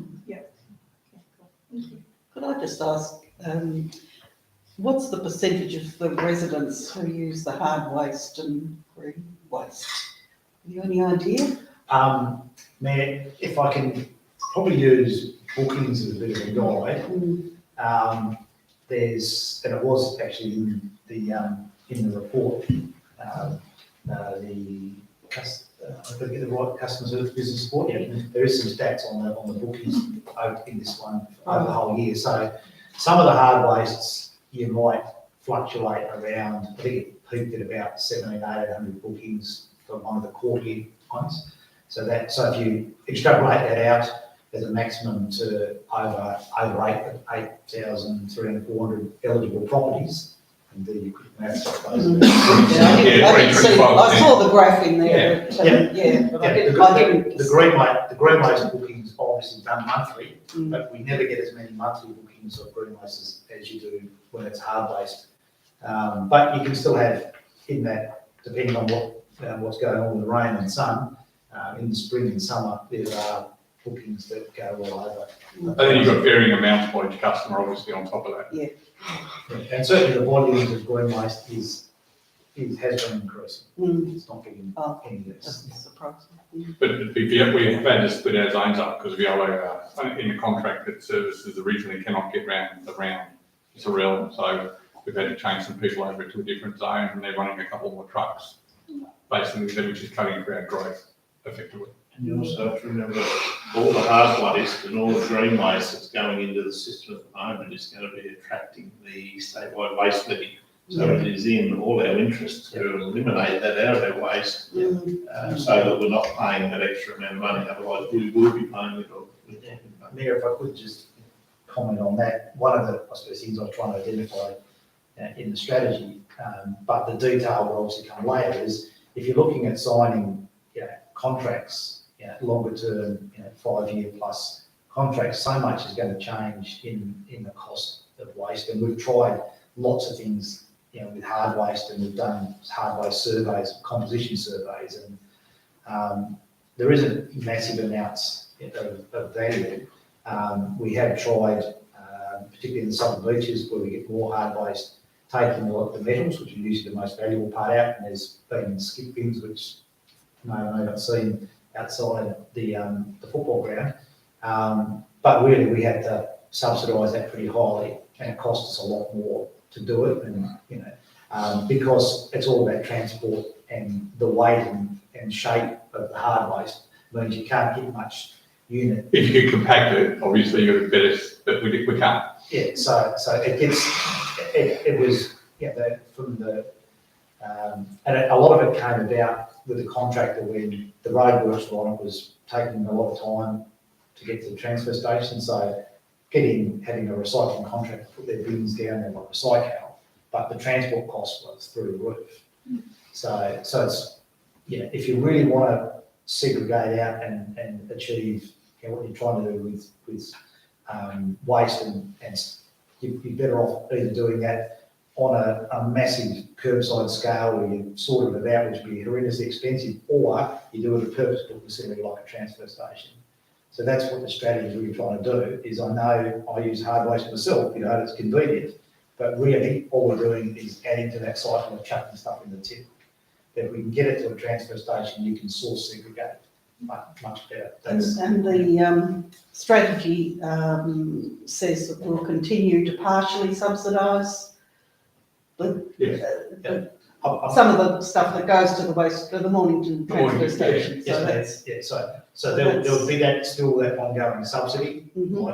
Which But helps. there's the option to then look at some form of token, for want of a better word, where you could take stuff at, whether it's several times a year or designated weeks, that detail hasn't yet been worked out, but you could, council could choose to do that for free. And the strategy talks about phasing, and it was intentionally a little bit vague about phasing in or phasing out, I should say, of some of these services. Because that detail can be discussed with council later about timeframes, about how you want to do that, whether it's a cold cut that you go from one to the other or phase in. That can be a discussion that can be had, because I know that's implementation wise, that's something that we'll probably get a bit of feedback on those. Councillor Christine, you've got further to add? Yes. Thank you. Thank you. Yeah, I have a follow-up question to the general manager. You were mentioning that we could wait, so we could take some time to look at this and then put it for a community consultation and look more into the concerns that we have about introducing the addition of FOGO, the elimination of hard waste services, the changes to the frequency of garbage collection or the new bin sizes, and the changes to how green waste is provided. And so would we be against taking that time to investigate this better, understand it better, plan it better, and put it for community consultation? Well, through it's a matter for the council, because I guess we're reasonably comfortable with the strategy, the draft strategy as put to council now. There's elements of that we're just not going to know what the implications are until we go to tender later this, well actually this will be into next financial year. That's really a matter for council if they're comfortable with adopting it as a draft, as is. Not as a draft, but adopting it as is, and that becomes a strategy, and we continue on, or if you wish to further discuss it and evolve it, that's a matter for council. And also, separately, if you want to, once the draft strategies either as is, or if it's further evolved, put it out for any community feedback. It's entirely up to the council if that's what you want to do. The question is, that's the natural process of a strategy. It's put out for community consultation before it's approved, right? So we look at the draft, it's put out, and then it's approved by council. Is that correct? I mean, the genesis of this was the prior waste surveys we've done over, I can't remember the first one was now, a while ago, but just more recently the second one. And as I said, the reason it came to council now was a timing issue around when we were going to otherwise seek tenders for the curbside collection. So that's not as fatal, because there's actually probably some benefits in delaying that. So if any new service or any new tender affect comes in at the close of the financial year. So in a timing sense, that criticality is gone, and we can accommodate that. So if the view of the council is that you'd like to see this either further developed or discussed, and then put out to community feedback, that's entirely up to the council. General Manager, could we have it as a draft waste management strategy and then put it out to the, instead of the waste management strategy as, and then vote on that and then put it out to the community? That's certainly an option. Does that change our tender, or it doesn't change our tender period? I mean, Mayor, we can tender tomorrow if the documents were there, if we wish.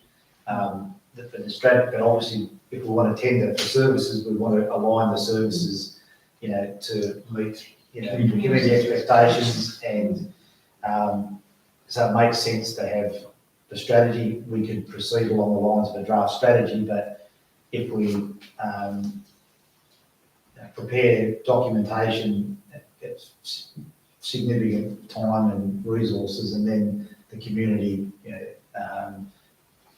feedback means we might then have to change that. So I would be a little bit cautious about spending a lot of time more on it. I mean, we have workshopped it and we have talked about it a lot. And in fairness to some of the new councillors, we had talked about this with the previous council too. So I think we can tweak it a little bit to accommodate some of the concerns. And then I don't have any objection to putting it out for comment, because the reality is we're going to get those comments at some place down the track when we have a service. It's Probably better to be seen. Yeah, but I wouldn't like to be 6 months down the track and we're still talking about it and we're rapidly going to run out of time, because you need to allow a long period of time to implement, particularly if you want to give a new contractor an opportunity. Yeah, just something here, if I may say something. So two important ones here are the hard waste that you just mentioned, correct, that we have 700, 800 bookings. Yes. And that's been, that's not gonna be there anymore. So there's nothing in the strategy helping people transition to that. And it means people will need a vehicle, a trailer to move these hard waste to landfill or to other places. And the same with the green waste. So residents would be getting, a reduced pickup, and then they would have to move the green waste in their own vehicles as well. So this means that people will have to have their own means to move these wastes. So effectively, we're stopping managing that waste, which would end up, if it keeps being produced, it would end up being dumped. We're going to provide green bins to, You're going to get it's only a cubic metre and the bins are 240 litre. And that So over the 12 months, they're actually going to have a greater capacity of moving the green. Certainly, hard waste is a service that we're probably from the WH as a whole, heap of services would like to get out of. Just quick back and forth to the general manager. If the councillors see fit, we can just lay this on the table for a bit further discussion on a few of those points. General manager, you want to clarify a little bit? Please? Yeah. As Craig has alluded, there's some adjustments we can make that we'd be comfortable with, which we put back to council. We'd want to move fairly quickly on getting it resolved as the draft or proposed strategy, and then putting it out for not a huge amount of time, because we're just going to run out of time in the tendering process, and that is, to our way of thinking, a bigger risk in terms of how we tender and some of the costs associated with that. So we'd be moving fairly quickly to get a revised draft done, council to read on it, and then put it out for a comparatively brief period of time, but sufficient. So we'll just send you 3 to 4 weeks probably, and then Once we've been seen to be. Clarence also, we'll discuss separately. You wouldn't have a motion moving table to later on table, sorry, if that's what we're going to do. Yeah. Thank you. Thanks, Cliff. We do need a motion if we're going to lay it on the table. So, Did you want to? I'm sorry, what, Did you want to move the delay on the table? I'm happy to second it, to be, to be discussed further, yeah. further, yes, please. I'm happy to second. Thank you. The procedural motion for a delay on the table, no need for debate on the procedural motion. All those in favour? Ask the motion shall lay on the table for discussion at the workshop and then coming back at the appropriate time, or recommendations recommended from the discussions. Thank you.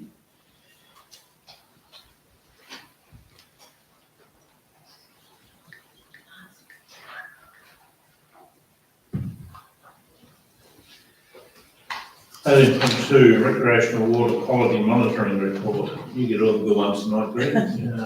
Mover, please. Councillor Campbell and the seconder.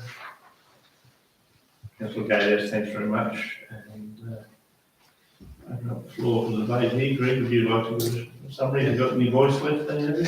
I think I still got a little bit to go. I might get a drink soon, mate. Thank you, Mayor.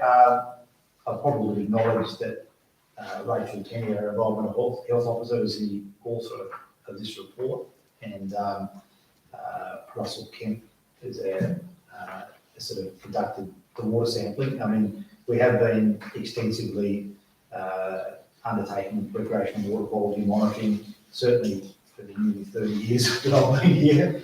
So we have accumulated a lot of data.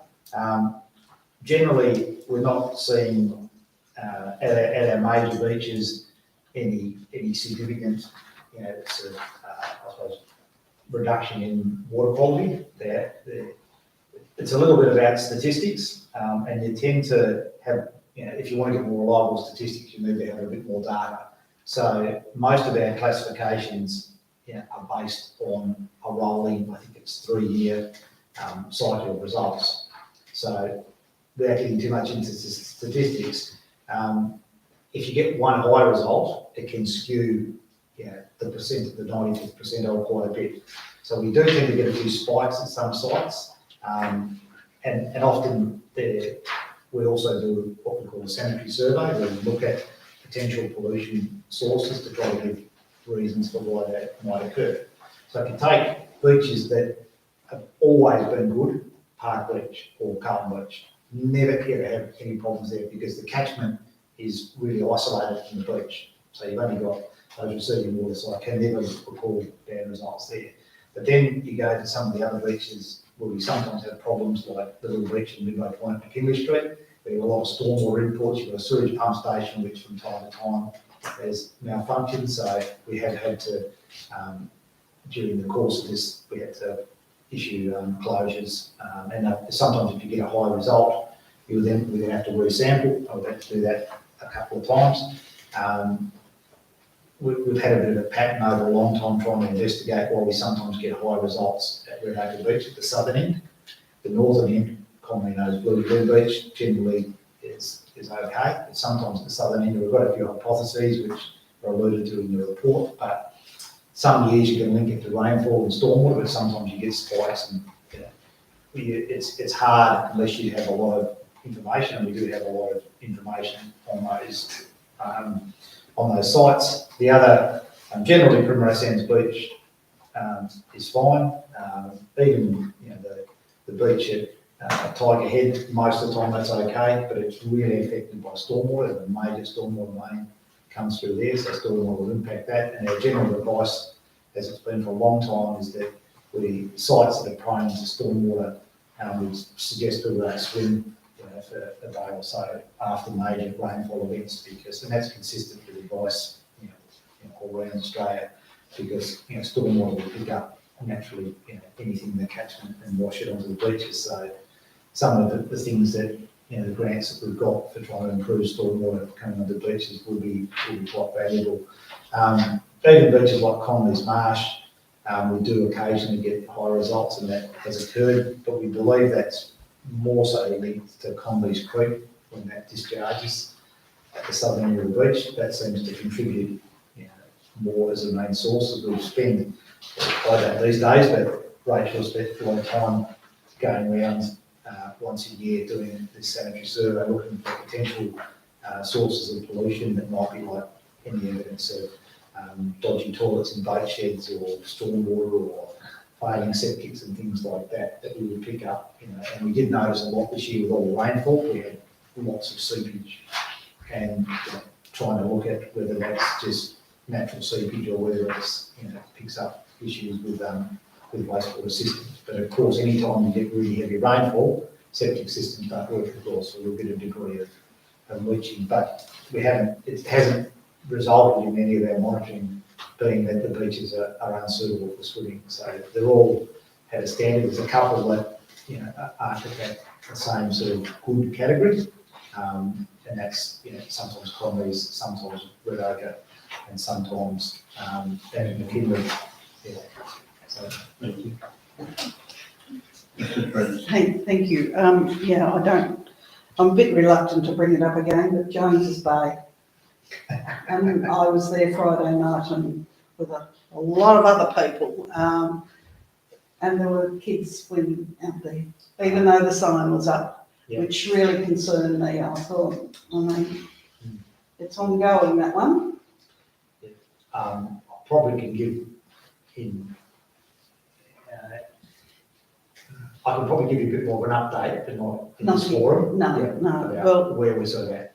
It was Yeah. mentioned in your report earlier on. Yeah. I mean, what happens if somebody does get sick? Who's responsible I suppose we've exercised the duty of care with the by sign? saying that, and that was many years ago, where we've said about not swimming there.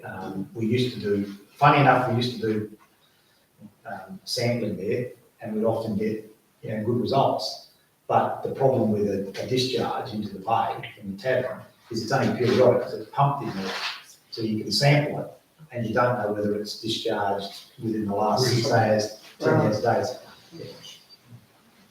So you can, the sampling can sometimes not always give you the result, and that's why, I haven't now, Rachel has gone beyond what's recommended in the Tasmanian guidelines. We report to council on what's in the national guidelines, which incorporate risk classifications based on the sanitary survey results, and that's why some of our gradings are a little bit lower, because we recognise there are other contributing factors that not just purely the taking of the water samples that the Tasmanian guidelines use. These published, the results are always published on their website, is that correct? We don't put them on the website. We just because you can release them each week, but the classifications are based, as I say, on that 3-year rolling average. So we'll report to council and say, look, this is the overall classification.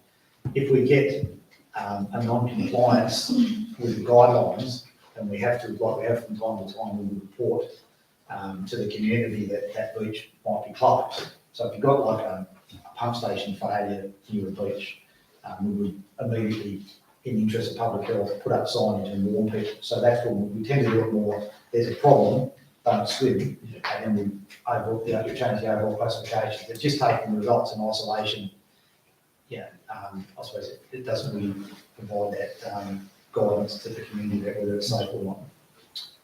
No comments from the floor before I put this motion? Just a question. Yes, it's about the action. So once we get these results and we see the water quality, so what actions are we taking council taking to improve the water bodies and the beach water quality across the region? Is it something that we're doing?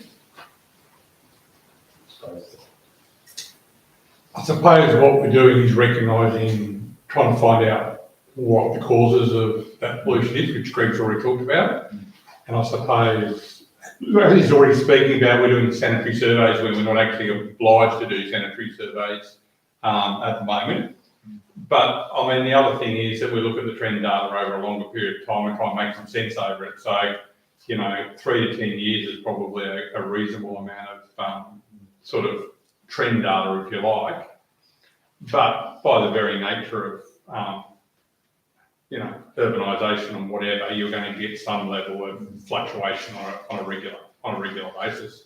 Because I mean, your roads, there's hydrocarbons on the roads, there's whatever you've got the native, and unless you're going to start typing all that contamination, which will cost you a lot of money, because you've basically got to send it off for PCR, polymer chain reaction type, to say what mammal caused it or what was the cause of that, then you're going to struggle, I think, to get to that scientific access.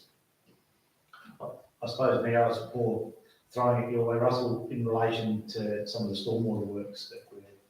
Yeah, but I mean, stormwater works will certainly take out litter and those sorts of things. I mean, generally we're talking about suspended matter here, to be fair. Yeah. So you can certainly take out, you can take out litter and you can take out heavier items from a particle settling perspective. But for those organisms that are living in the water as a body, that's, well, the next obvious thing to go to is treatment, which is a pretty major exercise.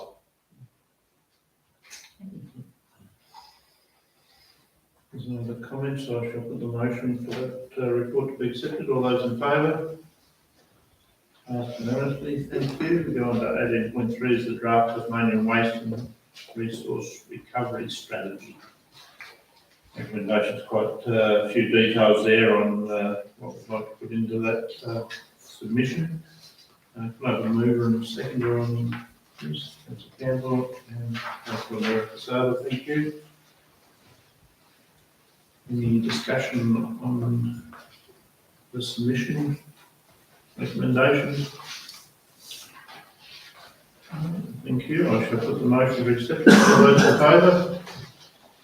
Passed unanimously. Thank you.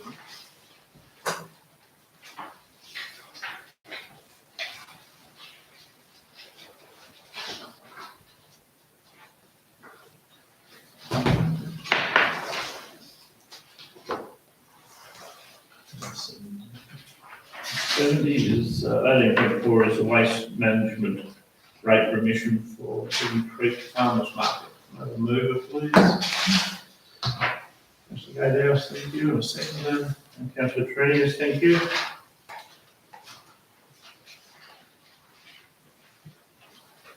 Self-explanatory. Any comments? Any information required or comments required from councillors, please?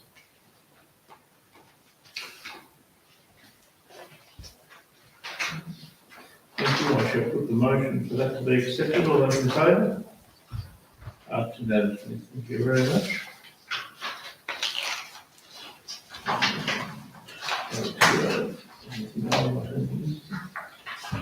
No.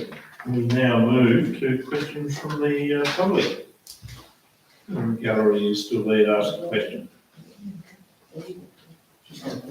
Hello, Sharon. In relation to the motion I put at the AGM for air services, it's only my personal opinion, but I don't think the council's handled that very well. It was my motion. I asked that you write a letter to air services. I don't live in Primrose Sands, but I live under the same flight path and the two others that affect me.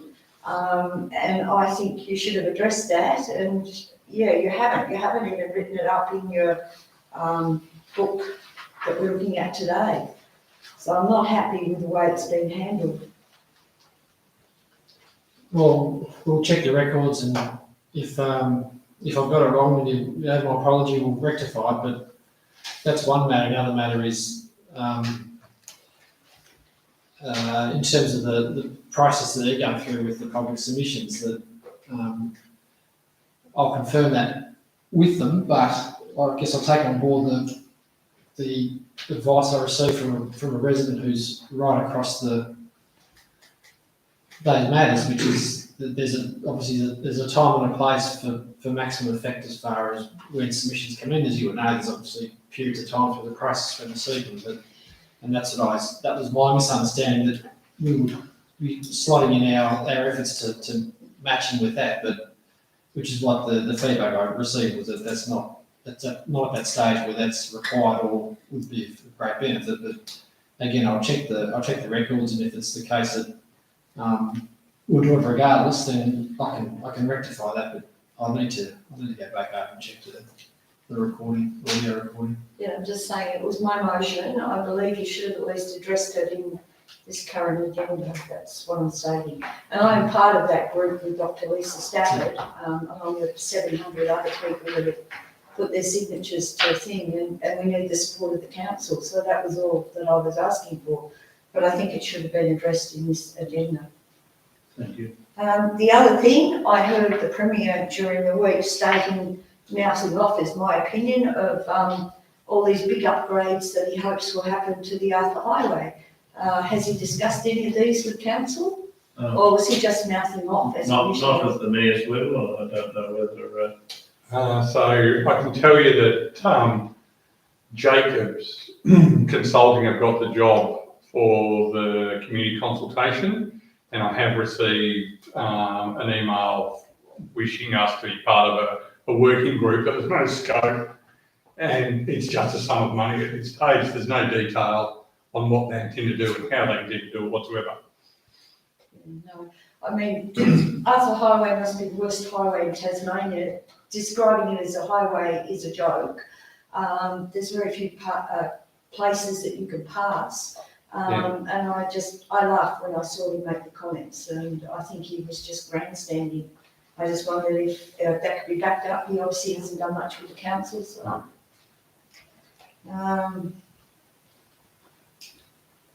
You were talking about contamination of rubbish bins. I'd just like to make a comment, when you send letters out direct to residents saying you've contaminated this, we live 300 metres from where our bins are placed on the Arthur Highway. It's sort of a little cul-de-sac, and we go up and put extra things in after the bins have already gone out.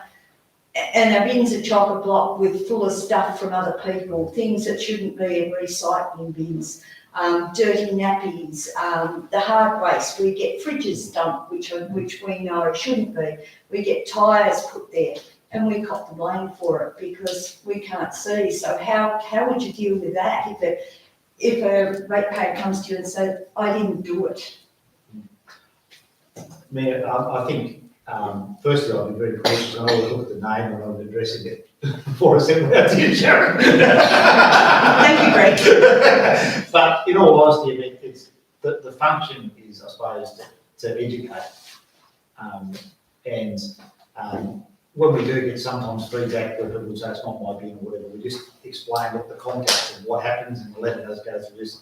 The driver identifies it, they see the contamination, and we send out a letter and say, this isn't, please don't put these type of items in your bin. And if someone said, I haven't, it's been contaminated, we would just explain it and say, well, we're not intending on blaming you or taking any further action. That's quite a reasonable explanation. The purpose is really to try to get to people, because there's a lot of common mistakes that people make with recycling, like putting recycling in shopping bags, because that'll immediately go straight to landfill. And if it just means that you can do enough for people to understand that those sort of items, should be left separate so they can be sorted, or what they sometimes call a bit of a wish list, where there are things that potentially can be recycled, and they put them in the recycling bin, but it's not part of the service. So you can occasionally get to that, but we're not trying to berate people. We're fundamentally trying to educate. No, I agree with that, but I just thought if it got to the stage that, 3 knockouts and you're definitely out, in the country, it happens more frequently than in the thing, because you can't see your bins, you don't know who's putting the rubbish in. I think without community policing and people dobbing each other in, it's going to be pretty difficult, to be honest with you. Yeah. Thank you. Right, well, Nathan and she's gone. Carl both mentioned two of the problems I was concerned about. That was the recycling rubbish that's flying around at the Oval, and the people mentioning it on Facebook, and also the dry grass. So I think they've been dealt with. But headlines, or not like headlines, but page 5 in Sunday's paper, bushfire season's here. And again, I'm harping about the bone seed because it is a noxious weed and it is highly flammable.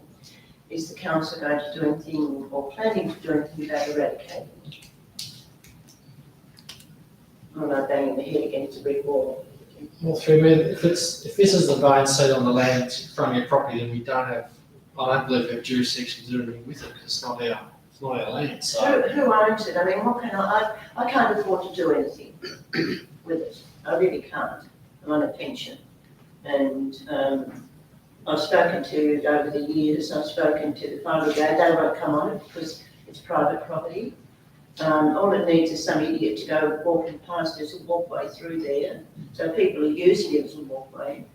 And if they drop a match because they're too stupid to put it out, it could go up like a tinderbox.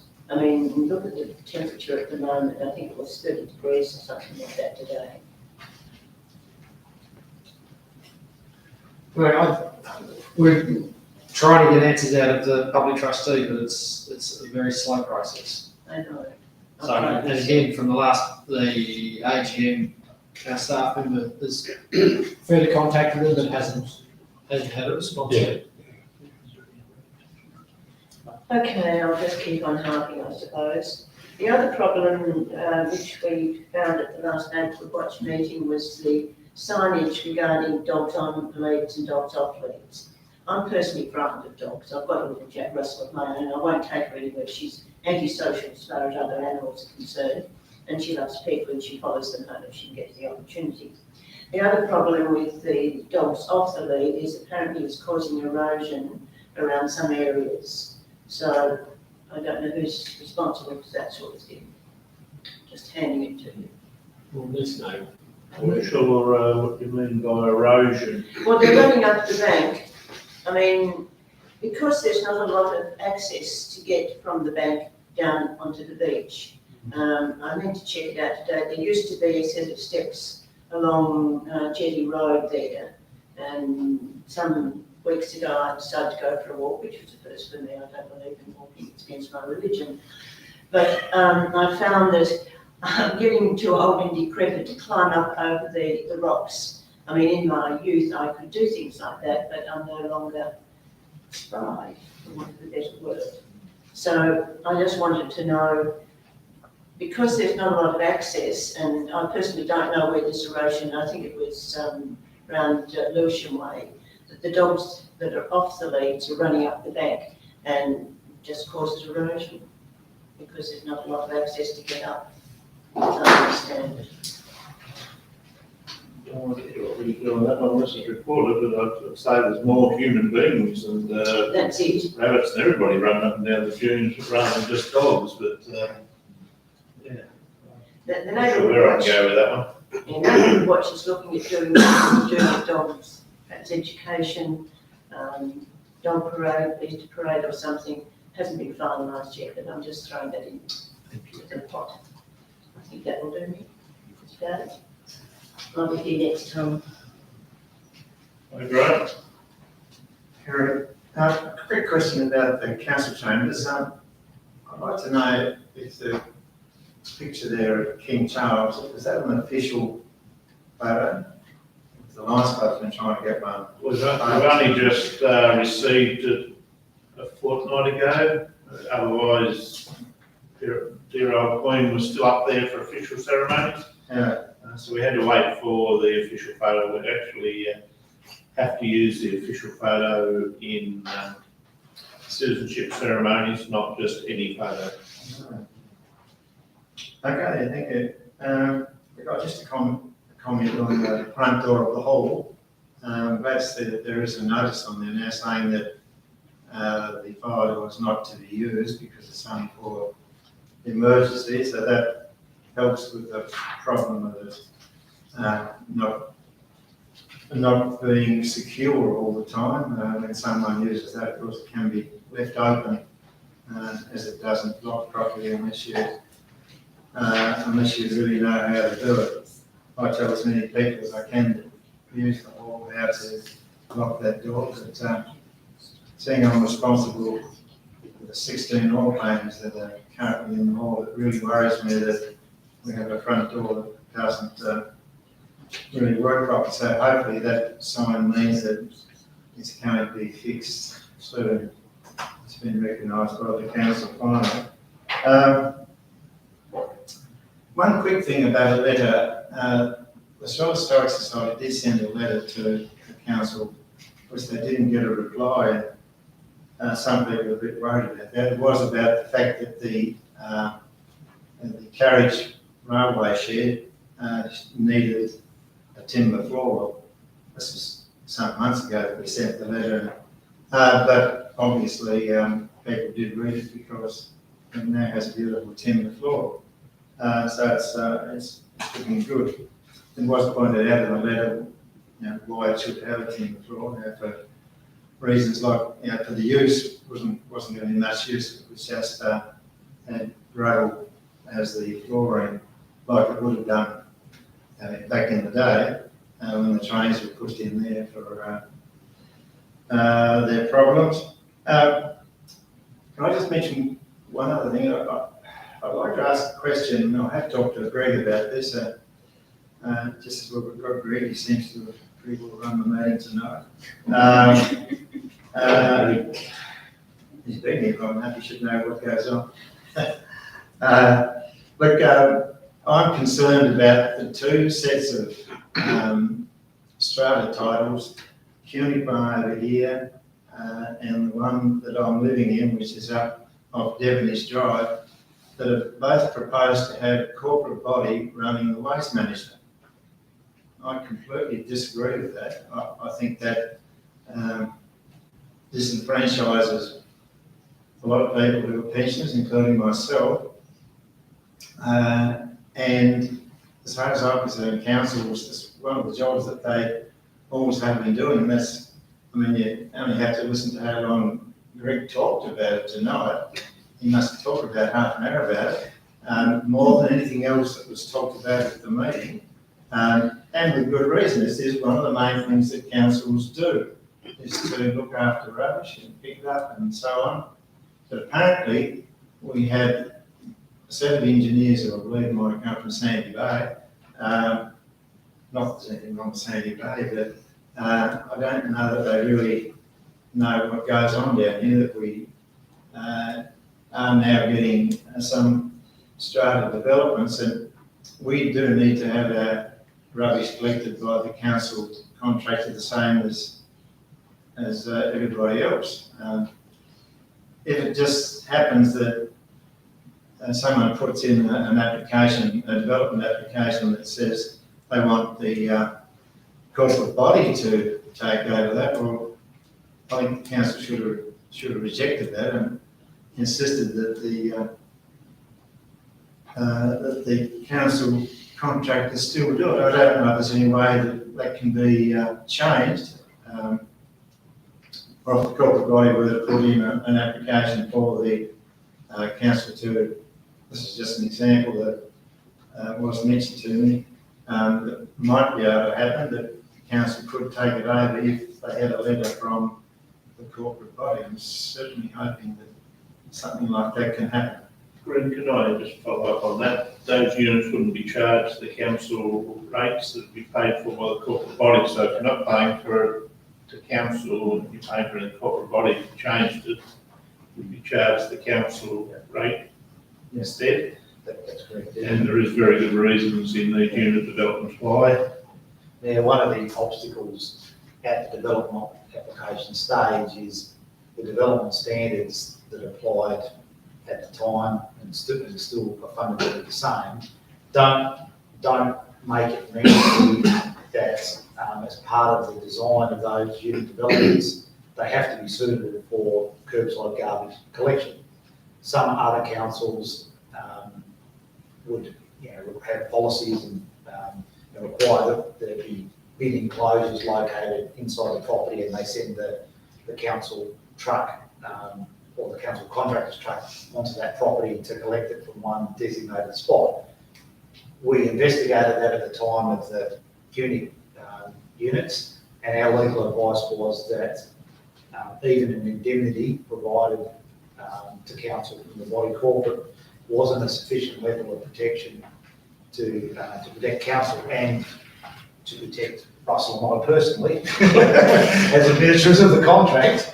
That if there was, if something occurred on private property, that indemnity would offer adequate protection. So the opportunity was there, and the developer did particularly at the clinic one, want us to send our trucks and effectively collect it from each unit, but we said that they would have to redesign it so there was sufficient area out the front to collect the bins from, and that wasn't something that they were prepared to do. Obviously, we reduced the amount of units down to allocate more area.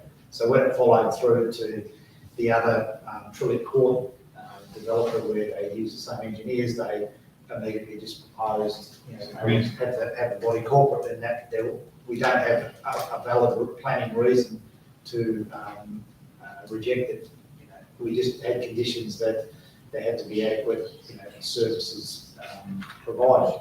Having said that, there's nothing that stops the body corporate coming to council and discussing council providing the service. But not like it is at the moment. But whether, you know, and there is some scope, I suppose, with a new contracts to be negotiated about whether we could look at other services. But the reason you get a good price for curbside collections is because you're using a larger truck that is collecting a lot in a small area. And sometimes with body corporates, if you have your own collection services, the unit cost goes up because the truck isn't collecting as much. So even if council were to have other services, the problem is in unit developments is not wanting to send a large vehicle onto private property to collect. So it's certainly not something that I prefer or advocate. It's more a case that you have to deal with it with the planning laws that exist. Can I just comment on that? I mean, Greg's talking about sending council contracted vehicles onto private property. That's not at all what I was suggesting. The development over here, Koenig, I reckon there's going to be a quarter of an acre outside the front. Probably a lot more of it needs sealing, but there's quite a wide footpath there that goes right around the front of the development. There's no reason why a contractor truck couldn't pick up from there quite easily. Where I am in the other developments, it's much tighter. But what I believe happens currently, it's only very short. It's only about 50 or 60 metres long. That piece of Trillick Court, which goes off Devonish over there. Both from Northern Ireland, we won't put that against them. But people who owned it, the lady was from Northern Ireland. Anyway, unfortunately, the road that they put in there is a little bit narrow, but I believe the contractor truck backs the vehicle in there and then picks up when he drives out. Currently, there's 2 or 3 of the locals that are putting their wheelie bins on the edge of the property, which belongs to our corporate body, I suppose, if you like, but which we haven't got yet. I don't know why. But, and we haven't got wheelie bins. We've just got a skip bin to throw things in. And I guess they're full of blows all over the place. Not all that satisfactory an arrangement. Greg has come to check it out, so I'm sure it's all going to be fixed soon. But hopefully we can get something different happening that even if we take our bins down and put them down with the rest of the bins on the side of the street where they pick up from currently. But anyway, I hope something can happen. That's I suppose around the ball sort of sits with the body corporate. That the other development, their body corporate did talk to us about council providing a service, and we provided some information back to them, and I think the residents decided to stick with the existing service they've got. So we'll always listen to the body corporate if they want to come to us, or the representatives of the body corporate into the future, and see whether we're able to provide a service. Thank you. Your body corporate should be with the issue of some of the strata title there be already registered with the body corporate office, lands title. It may be that you just haven't, or the residents haven't informed their body corporate yet. There would be a registration number already there. Yeah, but you get title. Yeah. Thank you. Anything else, Mike? One more. Yeah, I've got to correct a comment made by the elector from Lower Fawcett But, the, Arthur Highway clearly isn't the worst highway in the state, that goes to the Marlborough Highway. That's what it is. The Marlborough. Well, it's gravel for a start.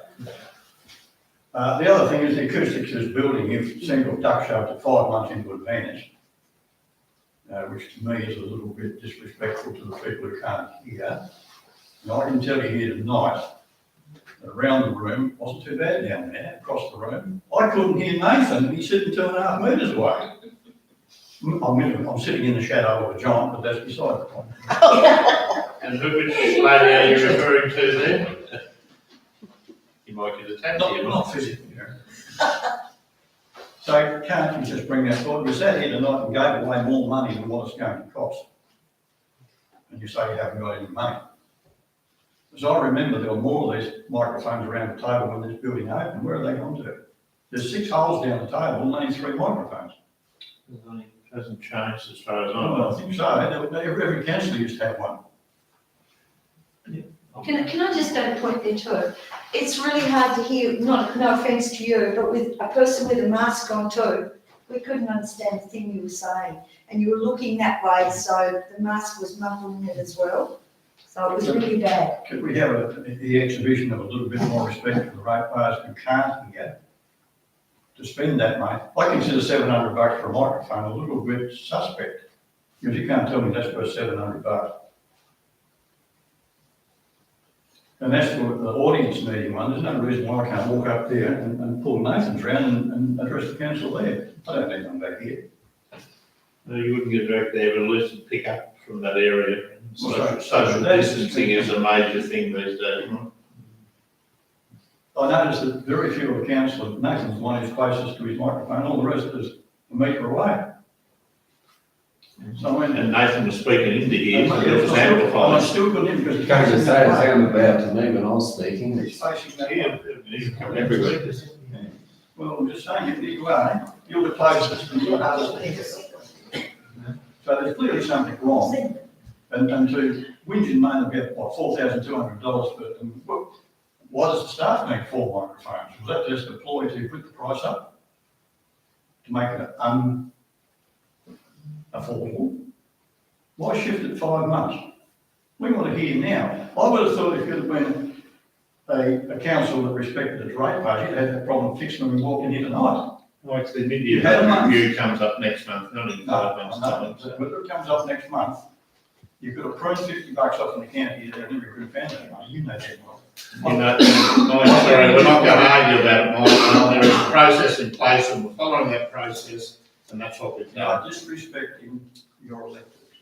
I think we answered your question and the general manager put forward a discussion on the amount and that will be discussed when the mid-year budget review starts, as is proper You do procedure for us and the You have to council. realise that the Act of Parliament says you have to act on that motion tonight. So duck shoving it 6 months into advance is not acting on it tonight. That's getting rid of it. You haven't made a decision on anything to spend the money. That is your opinion only. No, I guarantee it's the opinion of a few people sitting here. Do you have any other questions, Mike? I think we've answered that and I'm not taking any more on it, thank you. Would you like me to fill the room next time? Mike, you can do that anytime you like, but I think you're being quite unreasonable and silly about this. I think the council's being unreasonable. Is there anything else from the Joel? Thank you. We need to move into close. Thank you for your attendance tonight and thank you for the questions. Catch up to you later. All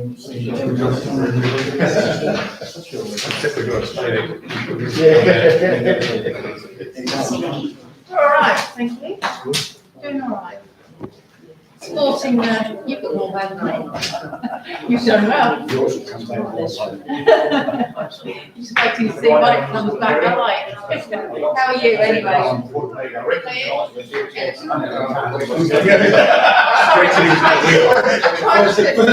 First and last time. I'm trying to do it now.